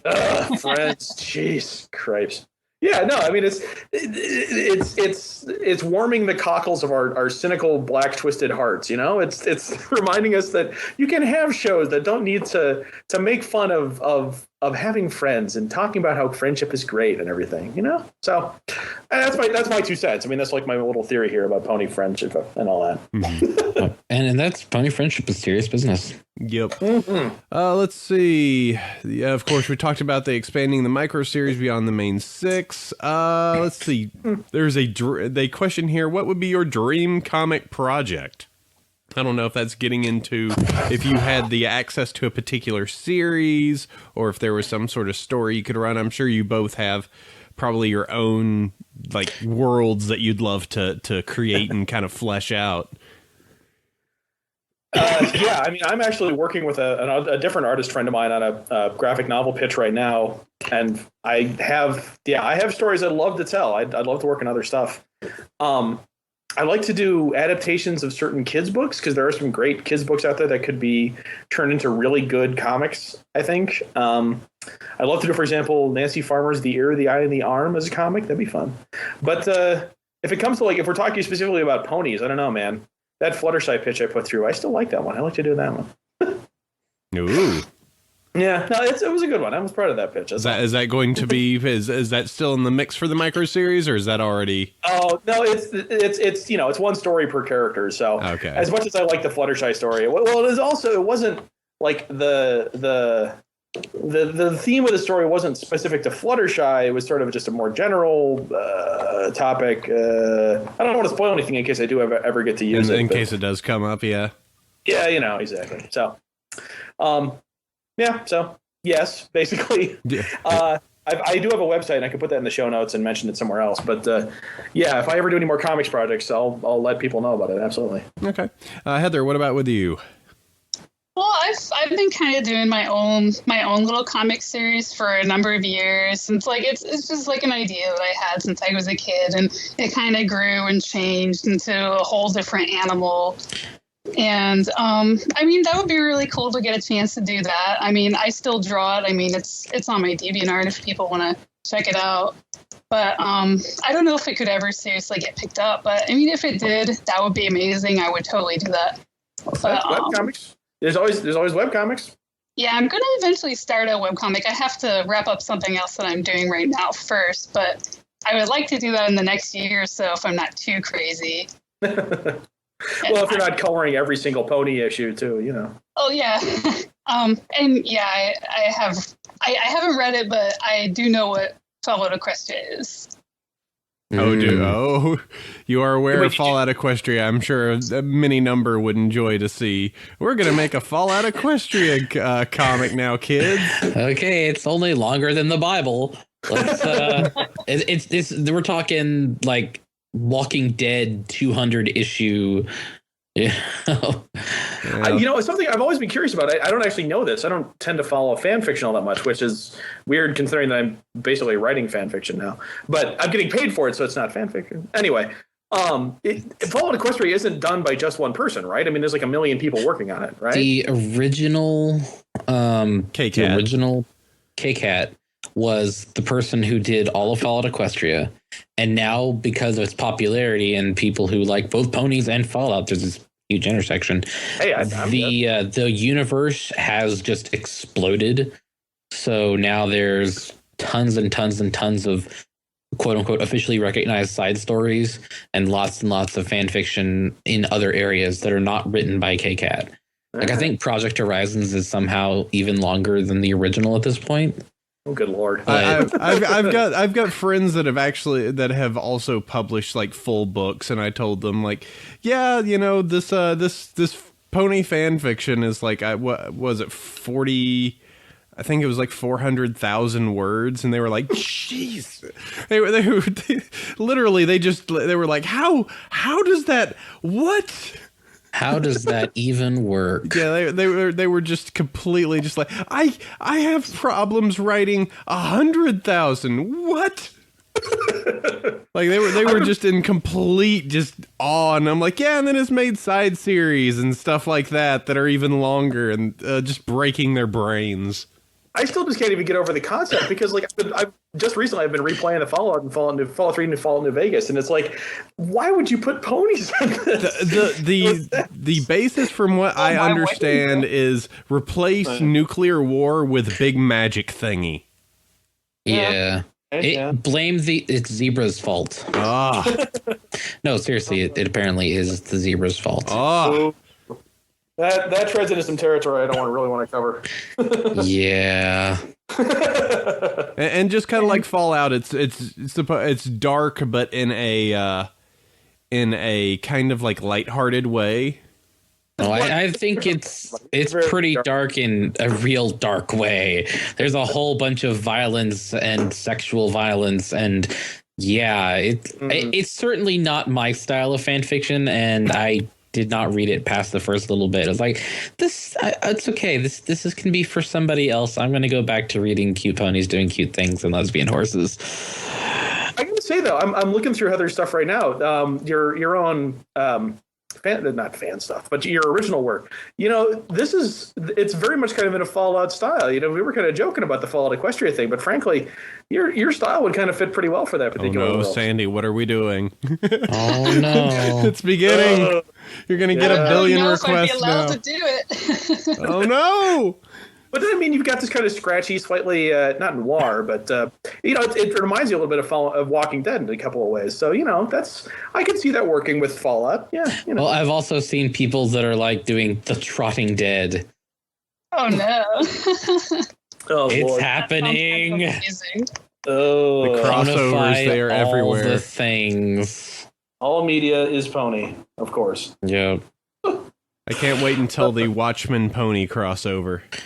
It's been done. It has, and geez. Pinkie Pie's the comedian. That makes perfect sense. Of course he is. Now, does this follow the who's Ozymandias? Is that Trixie? I'm trying to. Probably. I don't know though. The whole thing about that is you'd want to have Ozymandias be like part of the main group who you never suspect. So like you'd want to make it one of the main six. It could be. Would it be Applejack? I was just about to say Applejack would actually kind of make a lot of sense. Oh no! What are we doing? Right now, I'm going to tell him I get a pitch for the next story arc, and it ends with a squid exploding in Canterlot. No. Oh no! Sandy, what are we doing? And that would fix the Equestrian Civil War because everyone's worried about space squids as opposed to, Apple price wars. Oh no! So are you saying I've just preemptively decanonified Fallout Equestria? No war for apples. This worked out well. This worked out great. Oh, jeez.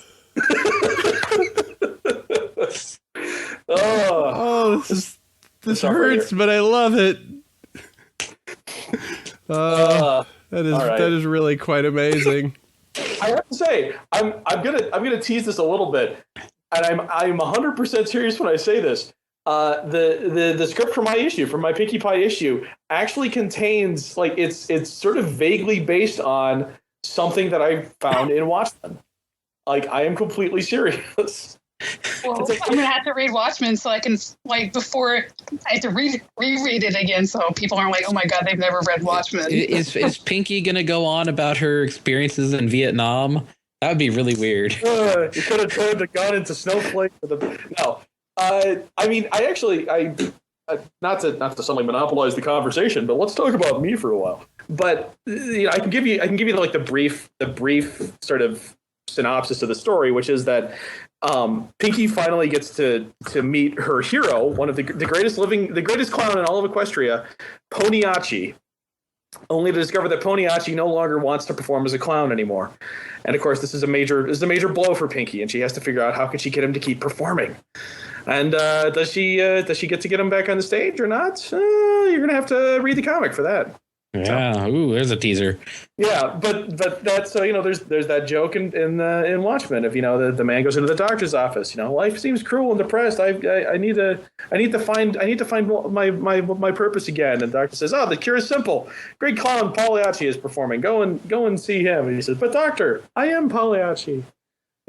So Ah. yeah. See, we're this is one big circle right here. It's all coming together. Ugh. This is both amazing and shocking in its own ways. I'm trying to think if we want to go ahead and open up some of the questions for the chat. Do we want to do any call-ins, Sandy, or what's your feelings today? I think we could. I mean, this episode's going really well. And I bet people in our audience have some questions they'd like to add. Absolutely. All right. If you want to, if you do have Skype, you can always Skype across. My name is Bronyville. So you can go ahead and do that, and we can toss you in the call here if you do have Skype active. Let me make sure I've got everything set up properly to actually do that. Set myself as online.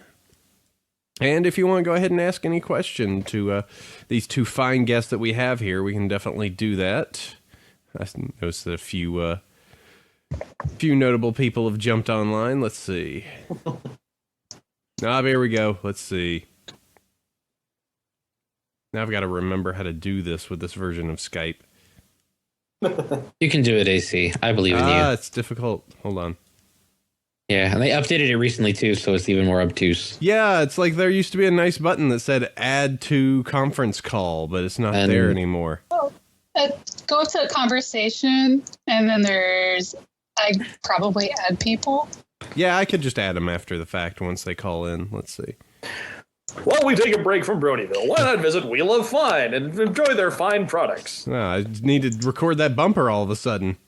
Hit that on record. Let's see. There is a question that keeps popping up in the chat that I can't really answer. On the topic of Alicorn Twilight, I don't know. We haven't been told, so. I always kind of assumed that the comics are just sort of taking place in a nebulous kind of space between seasons 2 and 3, I guess, and there's no real. I don't know. That's what we've heard. Yeah, I haven't had no instructions one way or the other on Twilight Alicorn, so but given that it was a period of time between seasons 2 and 3, that these adventures could have totally happened, and there's no real timeline. They haven't done anything like, oh, it's Gummy's birthday again, so it's only been a year since that. Yeah, it's like, I mean, if Hasbro ever wants us to tie in with a future event or anything, I mean, I don't know what'll happen there, but I guess we'll see. I haven't heard anything, so. Yeah, I recall at Unicon, the question was brought up to Andy of just like, it was being like, so how are you guys incorporating the new Alicorn Twilight? And he was like, we had no clue that was happening. Yeah, it was news to us too. That's the other thing is I mean, the IDW is at a fair remove from the writers of the show. I mean, I'm speaking from my experience, obviously, but I'm assuming it's more or less the same for everyone else. It's just the fact that we get our stuff approved by the editor, and then that also gets passed through Hasbro's hands. But I don't know if anyone at DHX or any of those people see it. So it's kind of it's not like one hand is doesn't know what the other's doing, but at the same time they're more or less disconnected. I frankly I think it'd be kind of interesting, and there's got to be some cool ways you could do tie-ins or like not spin-offs exactly, but you could touch on characters who haven't appeared for a while on the show. I would kill for an entire issue about Sapphire Shores, by the way. That would be phenomenal. Oh, Starry's been wanting a Sapphire Shores mini or something like that.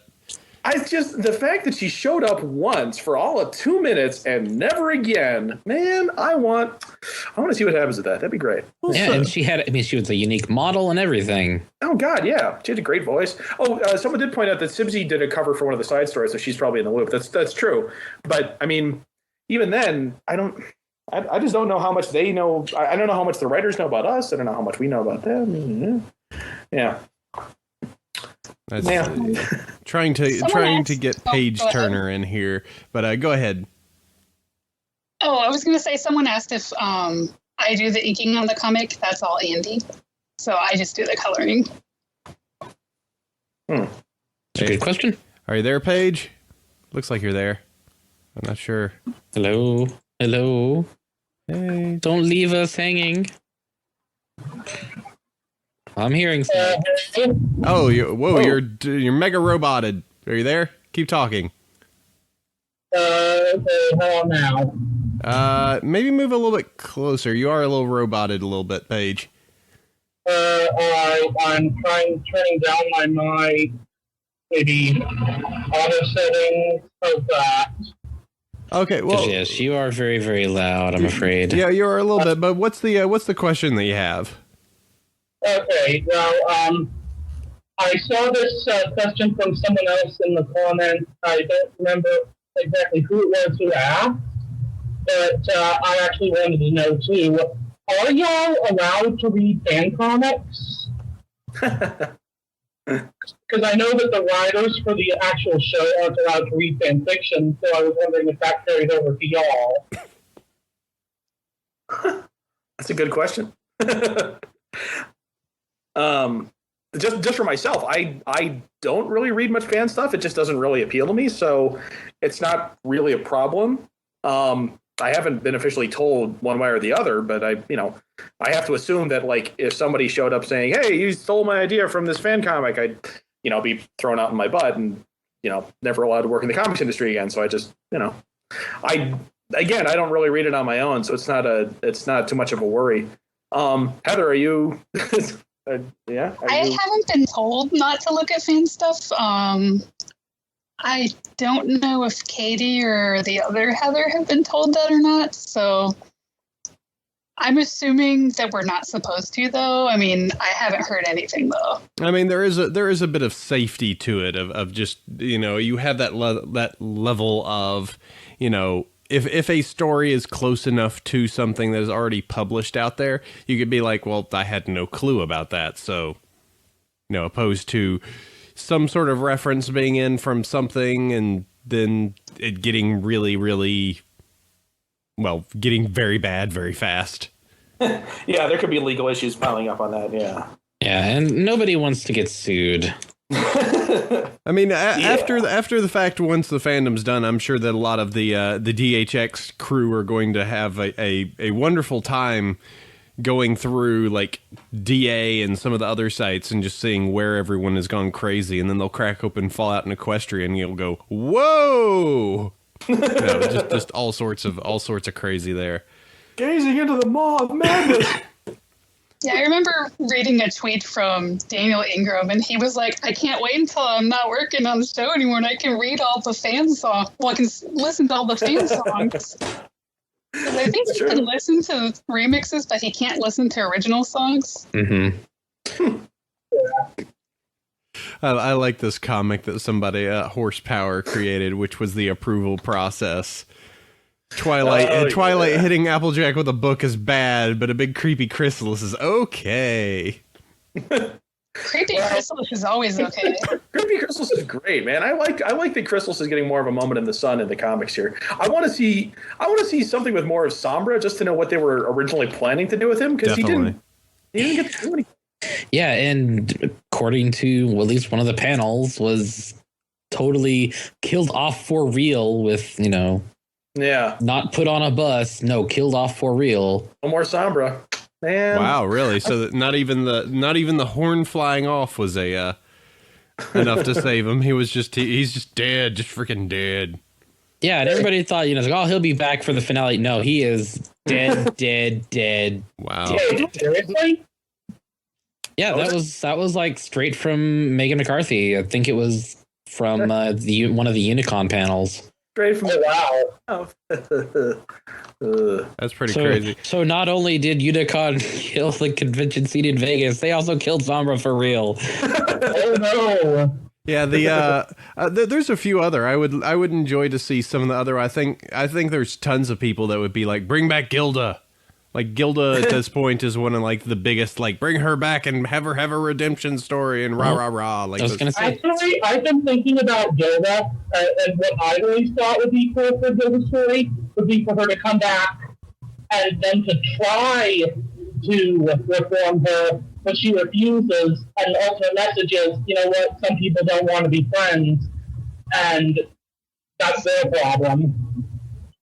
Well, now that you've told this to Ted, he can't use it. So I was about to say, I didn't hear any of that. What? No. Oh, now I just have to go write this Gilda story. Sorry. I promise that if you do, I will not sue. Oh, hey, all right, and we got this recorded. So Yeah, I give permission to use this idea. he's helping. yep. yeah, nice. All right, Paige. Well, let's go ahead and we'll drop you off. But thanks for jumping on, dude. One last thing about equestrian girls. Of course they have to have wings because you can't fly without wings, but they don't need horns because human magicians use wands. Duh. So they're just gonna have wands. So they're just Rarity's just gonna magic us some clothes. But They don't need horns when they're human. That's all. Point, but humans don't need horns to fly if they're Super Saiyan. I mean, come on. We're going back to that, really? Oh Lord. I don't want to go any deeper into this particular pit of madness right here. All right. Need wings to fly, but yeah. Yeah. All right. Thanks a ton, Paige. Thanks for jumping in here. Yeah. Thanks for having me. All right. Cool deal. Thanks, man. I just Oh. Sorry, dude. I was like, oh, sorry. But pulls close. Sorry. So I'm sure we have other people that are wanting to chime in. Yeah, we might. They may just need to message me or something. Yes. I said, I don't know. This new Skype update is less useful than it ever was. Skype now even less useful. Someone could call and you could just be like, oh yeah, add the conference call. That button is now missing for some reason. That's bizarre. Or it's probably some obscure icon. Oh yeah, they put it somewhere silly. Don't pick me, I won't call. Okay, I need to call Drone. No. Well, Or then you call the wrong person and it cancels the call. And hi Sibsy, how you doing? You did a comic cover. You're related. Hey, that'd be nice. Yeah. well, is she on? Are we just gonna start? I think I still have Andy's number somewhere in here. We could just drop it on him. Hey, Yeah, we got it's your like- coworkers in here. What's going on? Hey, it's an after work party. Well, in the meantime, while we're waiting for someone to jump back on the sound, something else I kind of wanted to talk about was the fact that, interestingly enough, there's already some sort of comics connections with the My Little Pony writers. Is that I remember talking. I had a brief email conversation with Amy Keating Rogers a while back, and she mentioned that she had been part of the group. Not part of the group, but she had, when she was working on Powerpuff Girls, she had done a couple of the issues, I think, for the Powerpuff Girls spin-off comics, and she said that was a lot of fun. And I'd like to see something kind of along those lines where the writers themselves kind of get in on the action with the comics as well. It'd be a cool sort of synergy between the show and the comics. It would. Oh yeah. And I couldn't say. oh, go ahead. Oh, go ahead. No, you're the guest. Sorry. I was going to just say, I couldn't see IDW saying no to that. I mean, I'm sure if one of the writers was like, hey, I want to get in on this, I'm sure they'd be cool with it, but I'm not in charge. But I mean, I think it. Yeah, that makes sense. Absolutely. Well, just an idea for you. How do you guys make sure, at least with the show canon, that there's nothing where we there's some sort of big glaring like, well, they said in this that this was how this happened, but then the show did this, and is there any like collaboration in that case to make sure that there's no like plot holes? Obviously, since you are in the future, there's going to be some covering of Nightmare. I guess there's some sort of understanding of what exactly that is between the two groups. Heather? I mean, I haven't. Yeah, I don't. I mean, since I don't deal with them directly, I mean, I don't know 100% sure, but it's my understanding that Hasbro tells Heather or Katie if there's something glaringly out there. Like, I think they let them know if something's out of character or if something's going to be covered in the show. Don't do that. Mm-hmm. So yeah, I think Hasbro's probably been pretty good about that. I mean, they do have like the show staff and stuff look over it, so okay, there shouldn't be anything glaring in any of the comics. So there's not going to be a case where there's just something happens here and then somewhere afterwards it's like, but that doesn't make sense. not anything where, hopefully not anything where there's going to be people just going like, they stated that this was how the change things work, and then the show they did the, Yeah, I don't know, man. Neither of us, nobody really can make promises about this, unfortunately. Oh, I know. Yeah, it'd be interesting though. I have to wonder if any of the, like what if my thing of the, what if they suddenly talk about Pinky's real childhood inspiration for a clown, and it's not like my story at all, man. And suddenly all my work is for nothing, And your dreams are ruined. Dreams are ruined, man. And everyone will have to start going on to S canon or C canon. And it's going to be like Star Wars. Well, this is Universe 237 of Pony. The actual show is in Universe 863. I like this. And 616 is where all the superhero ponies are. Absolutely. That's got a lot of potential. I feel like we probably won't have to worry about that too much because, thus far the comics kind of touched on things that I can't really see the show going into. Like, I don't see the show really revisiting Nightmare Moon or Chrysalis. So, we should be safe. But you never know. They might bring them back. Yeah. Well, and also for the micro series in particular. Like the first issue that's just come out, the Tom Zoller's thing of Twilight Sparkle, and meeting her favorite author, Jade Singer. That's something I don't think would ever come up in this show. It's not necessarily a story that was sort of for the show. It's too specific to one character. So yeah, I don't have any. I doubt that any of the stuff that happens in the comic is going to be at all, stepping on the show's toes anywhere. Mm-hmm. Mm-hmm. And then vice versa. Yeah, right. So we can avoid a Crisis on Infinite Equestria's. Although I gotta say, Crisis on Infinite Equestria sounds like a pretty cool story. I'd like to see that. Supermare. Supermare cradling Twilight's broken body. Oh no, I was thinking more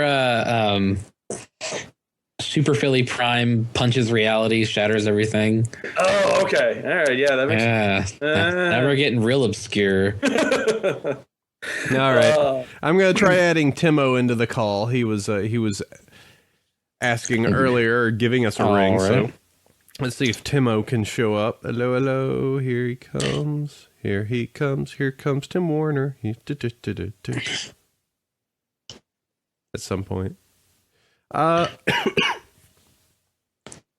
Guess he's not a demon on wheels. Oh. What? He'll jump in at some point. Yeah, Skype is just being silly pants today. Let's see. Probably take this and then we can move in and probably do any of these emails. Wow, there are not a lot of emails, is there, Sandy? Nope. Wow. There's a whole 2, and there was one other one, but it's horrifyingly long. It's like literal wall of text, and no offense to the author, we appreciate emails, but wow, please don't write us essays. Well, we'll just have to parse it over multiple shows. Okay, yeah, we'll get to read the chapter 1, chapter 2. The continuation of the email of last week. You just do really short synopsis of what the question is. Yeah. In our last episode, we found out that this guy really liked Chrysalis, and the bitch she was his bug pony waifu. Just say no to bug ponies, kids. Not even once. This show has gone some strange places. Trust me, this is quite standard. Let's see. Let me how we roll. Let me try Timo one more time. Give him a shot. I can try to add him to the call. Oh well, he's asking in the text of the call. Let's see here. Is he? Oh, okay. There we go. Timo is asking in text. Okay. How closely does Heather work with Andy or Katie? Well, I don't work too close with the writers. Usually my interaction with Katie and Heather is just, at the end when they see it and they're like, that's cool. But I talk a lot with Andy and Amy. Andy usually gives me a bit more input. Amy usually is pretty hands-off unless she has like a really specific look in mind. So most of my interaction is with the artists. Like when I get a page in, I send it to both the artist and Bobby. So I work with the artists a lot. but I don't get to really work with the writers much. Is like the work day with you guys, is there, I'm kind of curious how you guys actually work. You obviously, at least in Angie's term, you receive kind of the sheets that have come in, and then you start working on the coloration. I was kind of curious, is there anything like your usual work day? Is there anything like Skype calls or emails to work through what's there? I'm kind of curious what your own process is when you're working on, the comics or any of your other work, I guess. Well, pretty much the way it works is I'll usually get the script from Bobby with the beginning of the issue, and then Andy will send me an email, and if he has any notes for me, like, he'll let me know. Otherwise, I just get the pages in the FTP and I just start doing whatever, like, if the script says, oh, it's day, it's night, I go with that. But unless Amy or Andy has like a specific color note for me, I kind of just do my own thing for each page. But you have specific palettes, obviously, to use with each one of the ponies, obviously. I mean, because you got to have, because the Fluttershy's hair has to be this color pink and that kind of nonsense. Yeah. Yeah, Hasbro gave me like the Pantones and stuff, so handy. So yeah. But other than that, like stuff for like locations that are already in the show, I sort of modify it slightly because when I try and use it straight out of the show, I found that it would make the colors look really washed out when I tried to use them with gradients and stuff. So the backgrounds and stuff aren't going to be 100% accurate, but they should be the general ballpark. And Hasbro's been pretty cool with that, so they haven't gotten on me yet. Have there been any specific ponies or like ponies' hairs or specific sections of ponies that always give you fits trying to color? Is there anything that is difficult to get the colors right? Oh God. I'll take that as a yes. Yeah, just a bit. Pretty much I judge how long a page will take me, and how difficult a page is how many panels Rainbow Dash or Celestia are in. And I'm just like, Celestia is like such a hassle to color. It's like I thought that Rainbow was like kind of a pain in the butt, and then I got to the end of issue 4 with Celestia, and I was like, no. Because I had to like add these little sparkles, and I had to use these little sparkle brushes, and I hate using pre-made brushes because it's hard to make them not look terrible, but it worked out okay. I mean, I managed to make it look okay in comparison to the show, but yeah, Celestia is like the hardest one to color. Oh, by the way, spoilers, Celestia is in the end of issue 4. Oh no. Yeah. I mean, Celestia appears in the comic. I'm sorry, guys. I spoiled everything. And I'm happy at the end of issue 4, something happened and she actually did something. Oh yeah, that's true. I mean, Celestia is so often just kind of in the background or on her throne, or she starts something off. But no, she gets to have some action in this one. I like it. She does. It's kind of nice, opposed to, oh no, Discord's released. Hey, you 6 girls, go do this. What are you doing? Listen, I have bridge club later, and I really can't cancel. So could you just handle this Discord thing? It seems like it's bad. Bridge club. Yeah. She's got shuffleboard. I remember reading like a comment on Equestria Daily. There was like someone that hadn't read the comic yet, and they were like, did Princess Celestia just get thrown off to the side again, and was she useless? And I'm just like thinking to myself, since the issue wasn't out yet, I was like, just wait until you see. She was busy being awesome somewhere else. Yeah, and adding to it, that mini comic was like a complete surprise of just like, oh, okay, well, I guess this whole other adventure happened, and then it's just like, oh, they're actually showing kind of the whole other adventure. That was quite a nice surprise there. Well, let's see. I know that Twisted, or was it Rusty? Actually, one of them was wondering about calling in. Yeah, if you want to go ahead and jump in, let's see, you could add my name. I think this might be the last call that we will take for the day. This is a very lengthy episode, and I have things I need to do. Yes. Man, I gotta go shop at Costco. I gotta buy stuff to, I gotta make dinner. You gotta get a 3-gallon jar of pickles. Spoiler alert! I actually, not spoiler alert, but funny story. Oh, I actually do have a 3-gallon jar of pickles. Well, it's probably not 3 gallons. Well, Costco sells a jar of the like the spicy pickles from Famous Dave's, and they have that like this massive jar. It's only like maybe a gallon, maybe half a gallon, but I don't It's like. gonna take 5 years to eat. Well, okay, but they're pickles. They're already going to keep well. They're in brine and stuff. It's not like they're going to, spoil.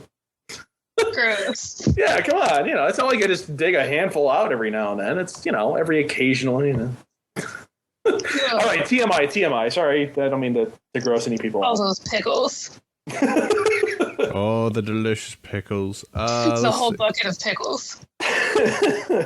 Okay, let me see. Feather Prop's trying to call in, so let me see if I could add them. And Feather will be the last contact for today. No, Feather Prop, don't call me again. Join the call we're in. Skype is being silly pants. Okay. Technology. You just punch it in the face. Well, someone in the chat earlier asked me a question I could answer. Go for it. That's okay. Someone. And then I reloaded the page, so I've lost. Theralaba, I guess, the real ABA. Is that what it is? No, whatever it is. But they asked about how I do the writing of the thing, and like how much of it is to be fleshed out by the artist and so forth. And this totally just depends on from writer to writer. But how I do it is. I gave the pitch to Andy, and the pitches were each like a paragraph.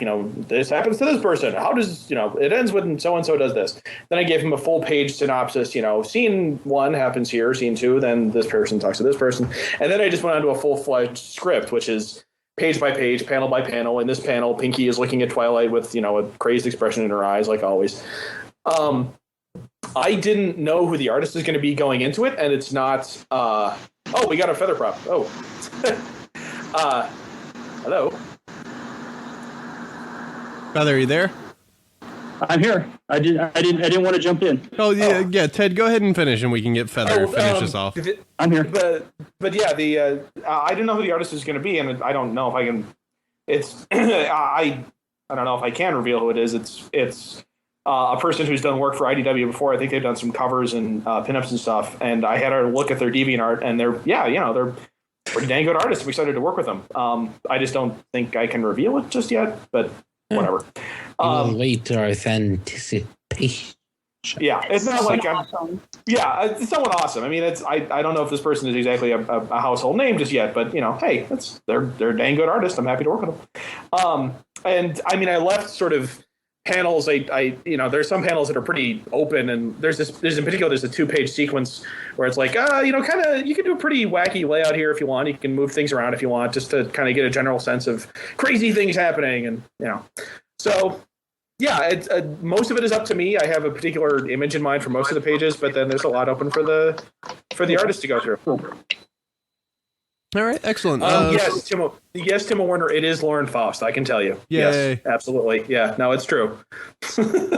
Don't say that. We'll actually believe it. People will get mad. Oh, that's true. Okay, all right. Officially, no, it's not, Lauren. Gonna get a strongly worded letter from Hasbro. Oh, jeez. You stated on this podcast that I guess a few people listen to. Could you please not do that in the future? Yeah. Okay, no, for reals. Yeah. All right, Feather, you had a question? Okay, this is quick, and they may not be able to answer, but going back to the Hasbro approval, can you tell us anything that Hasbro has said, no, you can't do that in the comic? Can't kill off a character. Yeah. I mean, there's stuff that I haven't even bothered trying to pitch. It's like, I want to do a story about how Applejack's parents died, Like, I'm not even going to bother pitching that because I'm like, I know that no one's going to, no, they're not going to accept that. I've only had the one script go through, and I mean, that hasn't raised any red flags. So I can only assume that, saying that Pinkie Pie is actually a stallion is not a bad thing. Oh, whoops. Whoops. Oh, man. R63 all over this place. Anyway. That would be a funny series. Where the main cast gets 63rd rune just got turned official. Oh, no. Yeah, would blow up over that. Don't we already have several of those fanfics? Yeah. Oh yeah, plenty. Someone put it up. That actually worked well for Adventure Time. I mean, you're right. Actually, that could. Where Dusk Shine has to deal with Bubbleberry being an annoying pain in the butt. Bubbleberry's great. You take that back. Lord. Ugh. Okay, well, that was kind of a bust, but thanks for answering. Oh, sorry. No, hey, no problem. All right, take care, Feather. All right, thanks a lot, guys. All right, cool. Let's see. Kick. All right. Okay, well, let's go ahead and move this forward. We do have 2 emails that we can go ahead and send across, so let's go ahead and roll through these. You can always email across us at bronyville@gmail.com since we only have 2 shortened emails that we can read this week. I will be first and Sandy will be second. So let's go ahead and hit this up. Dear Talkie Ponies, in a recent episode, Apple Cider was trying to come up with a solid way to explain why this Twilicorn thing was a big deal for bronies. Got me thinking about another show where the main character was completely changed, but their personality remained mostly the same. In the hit TV series MASH, Hawkeye Pierce, the main character of the show, was played by Alan Alda. However, before it was a TV show, MASH was a popular movie where Hawkeye Pierce was played by Donald Sutherland. Interesting enough, most of the other characters in the movie also played their same characters in the TV series. Sure, Alan Alda played Hawkeye a little differently than Donald Sutherland, but thanks to the supporting cast, the spirit of Hawkeye stayed the same. In the same way, I believe Twilight will change in Season 4, but I believe her friends will help her stay centered in who she really is. Thank you for the show and everything else you do. Tyler P., a.k.a. Mr. Onosa. P.S. Lyra is best pony. So the short version is, in Season 4, Twilight is going to be played by Alan Alda. Totally. Oh, I love awesome to me. I love Alan Alda's voice. That would be great. It's just like we said, that they're going to just swap the genders with all the main cast. And Bubbleberry is Alan Alda. Dust Shine is Alan Alda. I'm okay with this. The same guy who did the Fluttershy's voice in the Zecora episode. That would be fantastic. It's just Fluttershy all the time. That would be great. Flutter Guy. Flutter Guy, yeah, thank you. Flutter Guy. Didn't Tara Strong say that it would be Morgan Freeman playing Twilight instead? You can make Morgan Freeman say anything. It's true. Princess Celestia, I wish today I learned a very important lesson. I don't have a good Morgan Freeman, whatever. Very few people do, except Morgan Freeman himself. Yeah. I mean, this is an interesting comparison, although it doesn't quite. I don't know. It doesn't quite. It's not quite the same thing. I mean, I'm thinking more in the line of like, Buffy or Angel, or more a series like that, where at the end of the season you might have a major shift in the situations of the characters, but you still have the same character relationship. So end of season, Buffy season. It's been a while since I watched them. But I mean, you have characters in a completely different situation. You have characters who were suddenly written out of the show, characters that might suddenly be dating or broken up or things like that, and you have to just. Yeah, or dead. Yeah, this happens a lot in those shows. But you'd have to keep the situations, the personalities more or less the same. I mean, I'm guessing that's kind of what they're going to do. Frankly, I trust them to write well whatever they do with Alicorn Twilight. They could keep her in Alicorn. They can make it so she gives it up right away. They can make it so it only comes out during a full moon or something. I think they can make any of those work, frankly. It's just like, we've seen. Can they write a good show? And obviously they can. We've seen that proven. So, Beer Pony Twilight. Alicorn Thrope. Oh, yeah, man. Pretty much as an anime fan, I'm beyond used to characters getting new forms and changing and growing up and becoming different things. So I ain't scared. It'll be all right. Yeah, just as long as it's nothing like the changeover in Mystery Science Theater from Joel to I'm forgetting the names, but the change in the characters where everybody was just all up in arms. Well, they still turned out to be good shows. It's still a fantastic show. Yeah. So what you're saying is, at the start of season 4, they're going to launch Twilight into space, and then get a new main pony who looks kind of like her, but so that's where the Sunset Shimmer comes from. It's all coming together. And Snips and Snails are the 2 robot buddies. Oh man, somebody needs to do an MST3K thing with this. Oh man, this This episode is full of bad ideas. All right, so great ideas. My email. My turn. This is my email, and I'm going to read it. This is Sandy's email. It is his, but there are many like it. Yes. Hi guys, how are you all doing on this possibly great day we're having? I predict that I'll be doing just fine. Well, I sure hope so. I sent you all an email a while back, but unlike my last one, I actually have a question. So I have this buddy of mine who recently assimilated into the herd, and he really wants to get into fan fiction portion of the community, but he's rather nervous about releasing his final work to the great plains of the internet for others to read. It's most likely nerves. I was told he can write rather well, but I want to know how you guys, or whether you guys know any good articles with tips, websites, or any personal advice you might want to give him regarding fan fiction or something that he might expect, because I'm sure as hell dry of any ideas. I myself recently joined the Tumblr artist community, and truth be told, I just dove in hoping for the best. Luckily, I've met very warm reviews of my doodles, which reinforces my faith in the community to give support, but I hope to strengthen my buddy's faith with any advice I can give him. Any direction, if any, would be much appreciated. By the way, do you guys preview your emails before reading them on air, or does anyone blindfold himself and randomly pick a few, hoping it won't be a rant or an ad for Cialis? You might want to review this question. Thanks again, Scout. Best ponies are, as always, Twilight Lyra, and if it counts, Little Pip. Well, we actually have someone here that's writing for something that's official, so maybe you could give a little tips. You could give a little tips about how to be a better writer. I really, I got nothing, man. Writing is such a personal thing, and when you're writing for a licensed property like this, I mean, you're walking on eggshells. So you got to make sure that you don't accidentally, write something completely wrong, and then they throw you out of your ear for it. Jeez. How dare you? It's like, how dare you imply that Applejack doesn't like unicorn? That's terrible. Yeah, I mean,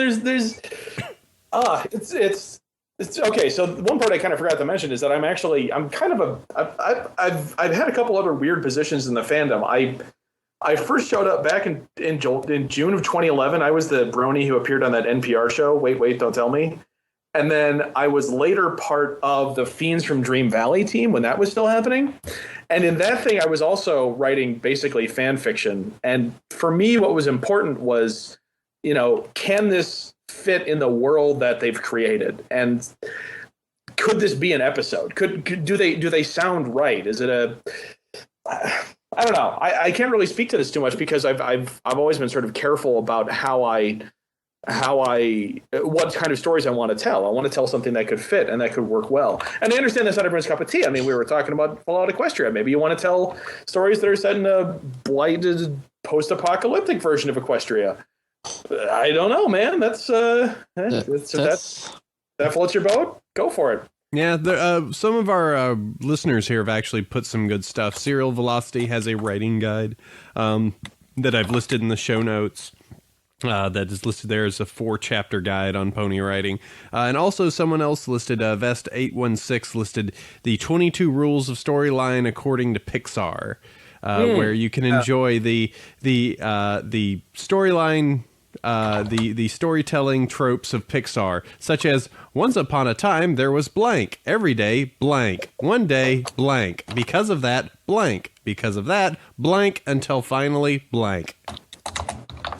Every Pixar movie, Oh man! Also, read up on the classic accurate. Hero's Journey thing.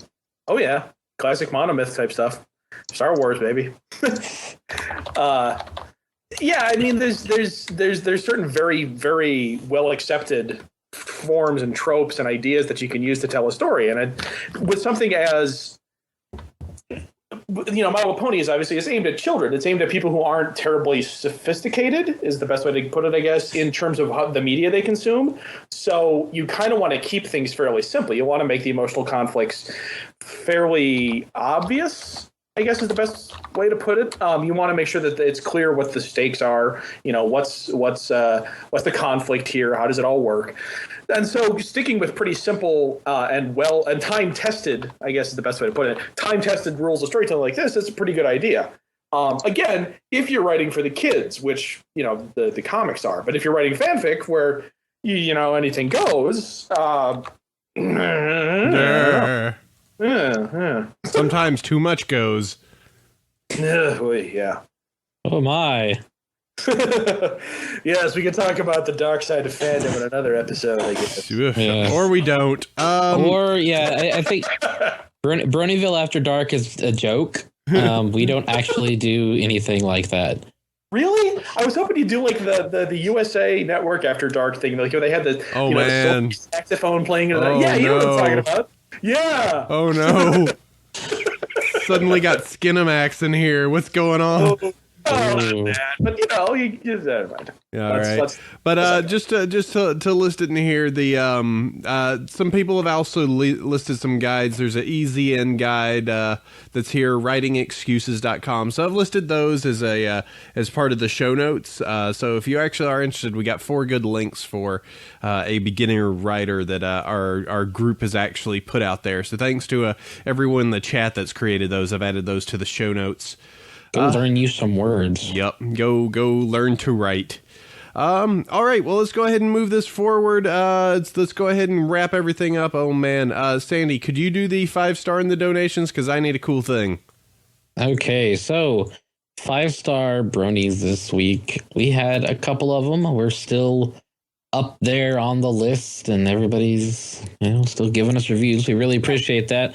This week we've got Chris Bachman and HCDU, I'm guessing, gave us 2 very nice reviews. And we had donations this week from I'm going to mangle this. I'm really sorry.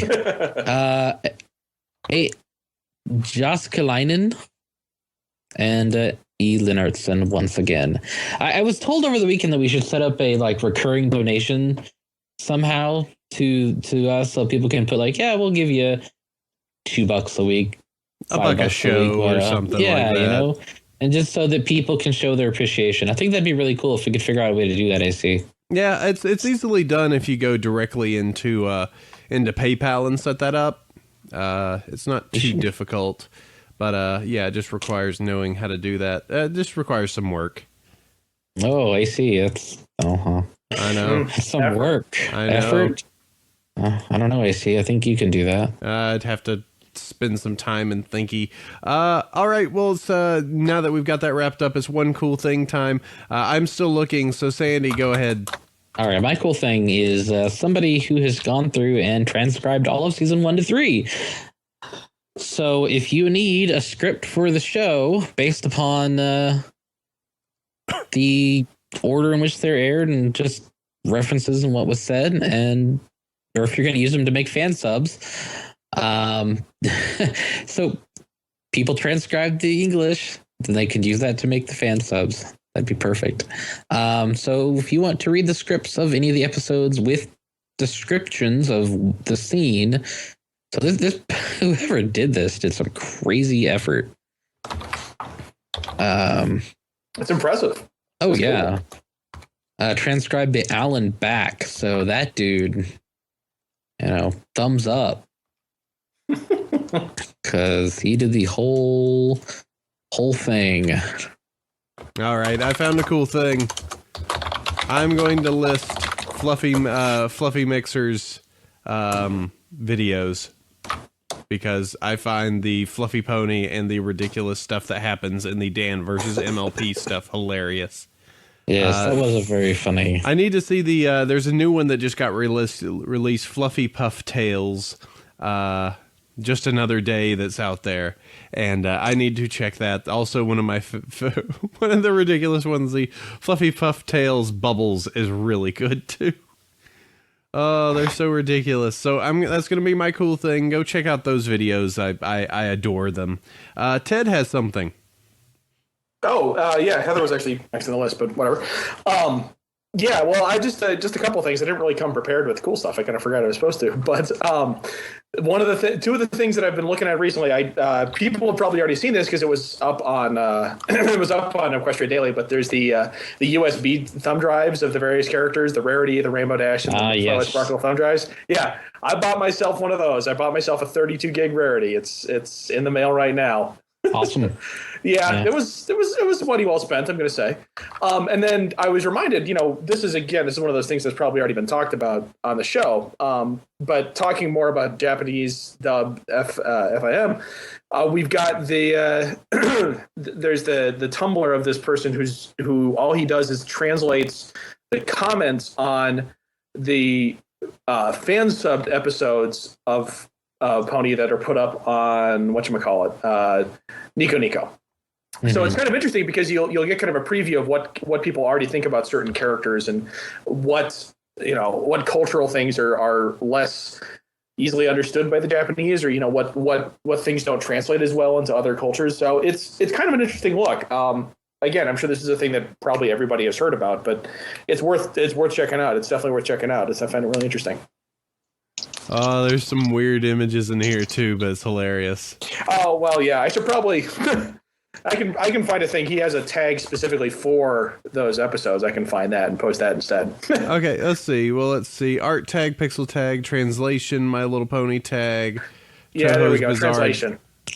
That's probably the best one. I'll put that link in instead. Okay. Yeah, I thought the Japanese version of the or the Discord Fluttershy image was hilarious. But oh yeah, that was bizarre. That's quite bizarre. But probably not PG. Oh well. Maybe not. No big deal. All right, and let's see. Move down here. Heather's got stuff now, including space. Yeah, well, I guess they're just like little promo things. For you East Coast bronies, since all the cool stuff is happening on the West Coast lately, I'll be at Pack Rat Comics for Tabletop Game Day on March 30th in Hilliard, Ohio, signing comics and doing sketches for people. I'll also be at Space in Columbus, Ohio, April 13th and the 14th, which is a small press and indie comics expo. I'll be selling my own comics that I drew and stuff. But if you want your Pony comics signed, I will totally do that too.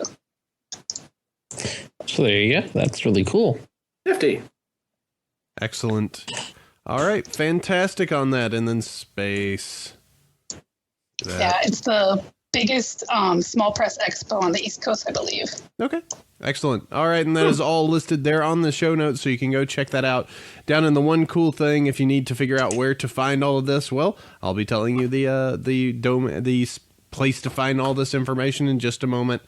And you know what? That's going to go ahead and bring us to the end here. That is the end of our show today. Thank you all. First off, let me go ahead and thank Heather and Ted for both doing double duty today as our guests. Loving the comics. So we are looking forward to what's going to come forward with it. And thanks a ton for coming on to the show today, the two of you. Mm-hmm. Thanks for having us on. Hey, yeah, absolutely. It's fun. Great time.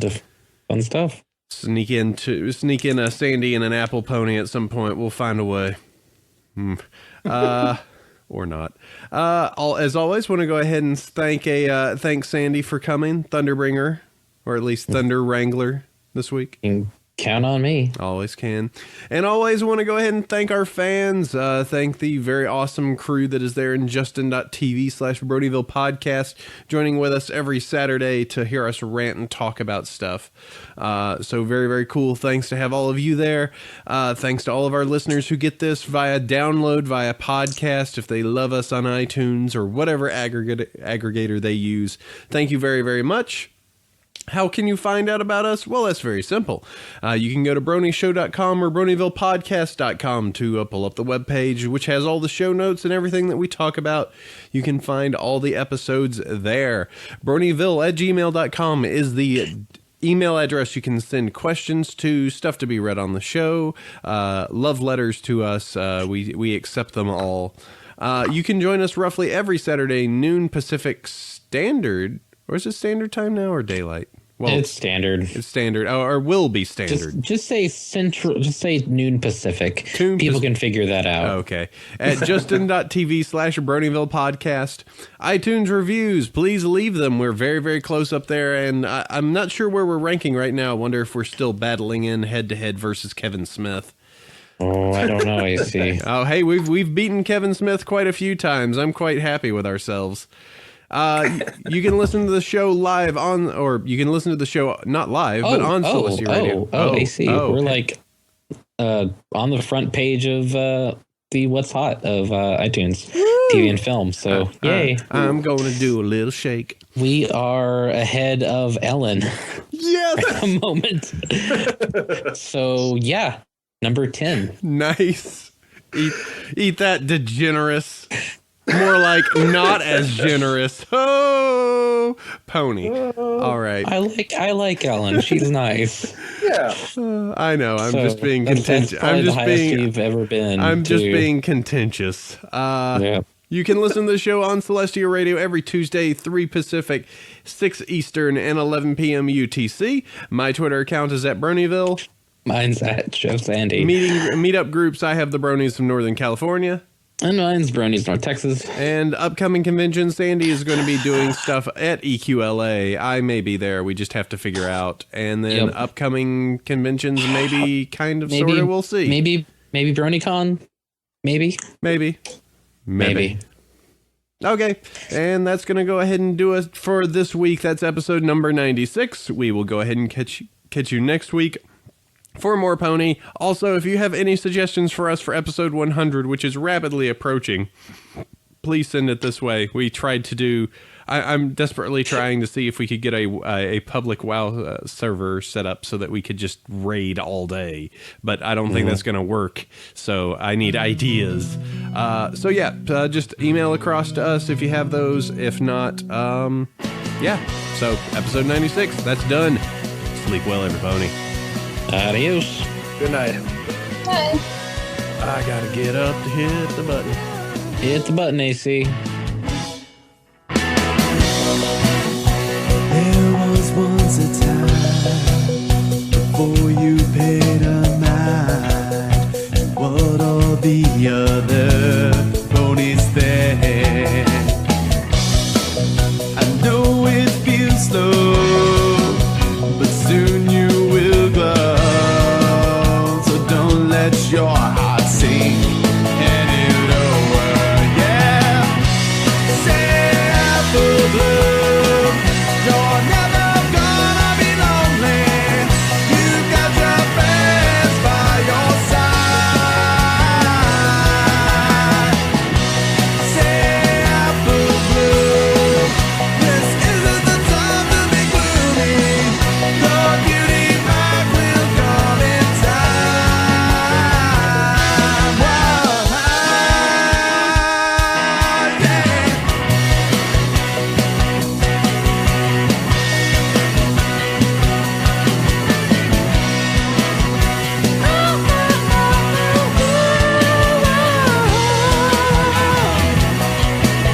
Don't let it get you down when you're helping out your town. It will be clear to you someday. The apples that you grow, you will say, will sow.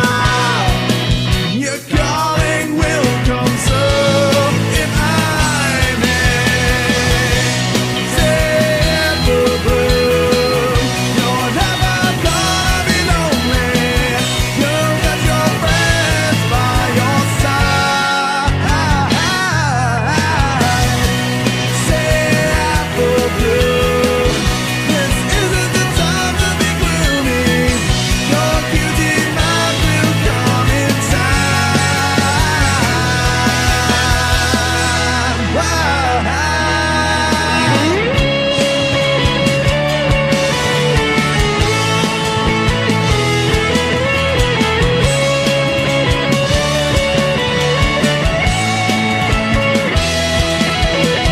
It is hard to wait, but you'll be there soon. Just be patient and stay with your friends.